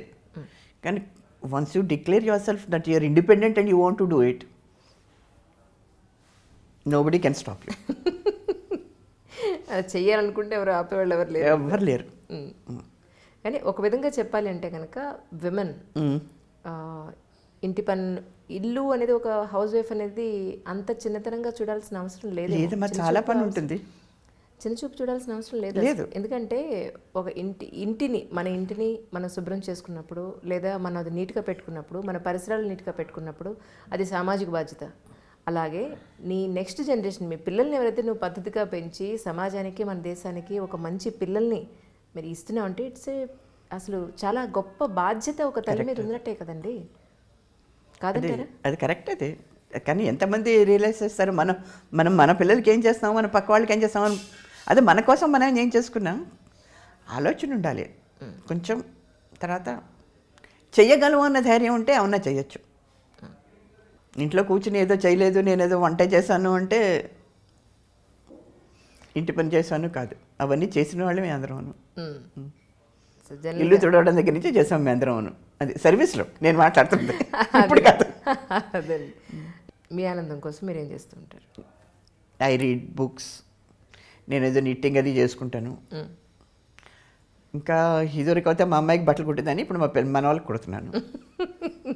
ఇదంతా నేను రెస్పాన్సిబిలిటీ అనుకోను. I like do it with pleasure. మీ సంతోషం అంతే. అంతే. మొక్కలు yes it's a passion, but I'm not able to do much here. That's only thing I draw back. ఇంకెక్కడ చేయగలనేమో చూస్తాను. In fact I want to float an organization where we can teach people to grow plants in smaller areas. చిన్న చిన్న బాల్కనీలోనూ అక్కడను terrace gardens ఒకటి, తర్వాత small balcony gardens ఒకటి, and అలాంటివి ఏమన్నా మొదలు పెట్టారు. కానీ అది అందరికీ అందుబాటులో ఉందని అనుకోను. తర్వాత ఒక్క డిఫరెన్స్ నేను ఇక్కడ చూసింది, ఢిల్లీలో ఒక ఆర్గనైజేషన్ తోటి పనిచేశాను నేను, కిచెన్ గార్డెన్ అసోసియేషన్ అని. అక్కడ మాకు we had about 6,000 to 7,000 members. Various అంటే డిఫరెంట్ యూనిట్స్ కింద పెట్టేవాళ్ళం ఏరియాని బట్టి. అక్కడ రిచ్ పీపుల్ పూర్ పీపుల్ అనే డిఫరెన్స్ లేదు, అందరూ ఒకలాగే వచ్చేవాళ్ళు. మొక్కలకి ఇంట్రెస్ట్ బేసిక్గా. ఇక్కడ అలాంటి డిఫరెన్స్ కొంచెం ఎక్కువేమో అనుకున్నాను నేను. ఓకే. సో అందువల్ల అంతగా ఎవరు ఉత్సాహం చూపించట్లేదు. అది లేదు. అంటే తర్వాత most of us are living in flats. ఇప్పుడు ఏదో కొంచెం ప్లేస్లో ఏదో కొంచెం మొక్కలు పెంచుకోవడం అనేది I think that should be the real aspect at the moment. అదే గవర్నమెంట్ చాలా చేస్తుంది, ఆర్గనైజేషన్ చేస్తున్నాయి, కానీ still let me see. So ఇప్పుడు మీ ఫ్యామిలీకి సంబంధించి పిల్లలు పెద్ద అయిపోయారు, వాళ్ళ మీకు బాధ్యతలు అంటే ఇప్పుడు అన్నీ తీర్చేసేసారు. Last 20 years. ఇప్పుడు ఇంకా ఏం చెయ్యాలని అనిపిస్తుంది మీకు? హ్యాపీగా ఉండవు అంతే, nothing else. And carry on life as it is, if it's possible and if it's in our hands. Cool life. Cool life అంతే. Take the day as it comes. Accept చేస్తారు అంతే. వండర్ఫుల్ అండి. నిజంగా అంటే ఒక ఐఏఎస్ వైఫ్గా అనే కాదు, just జనరల్గా వాళ్ళ ఏం చేస్తూ ఉంటారు, లేదంటే ఎడ్యుకేటెడ్ అయ్యుండి కూడా ఇక్కడే ఆగిపోయామని ఉంటారా అనేది మీ మనసులో ఉన్న భావాల్ని ఒకసారి పలకరిద్దామని అనుకున్నాను అంతే. I don't know how much of it you got, but thank you అండి. Thank you so much. Thanks a lot. Thank you.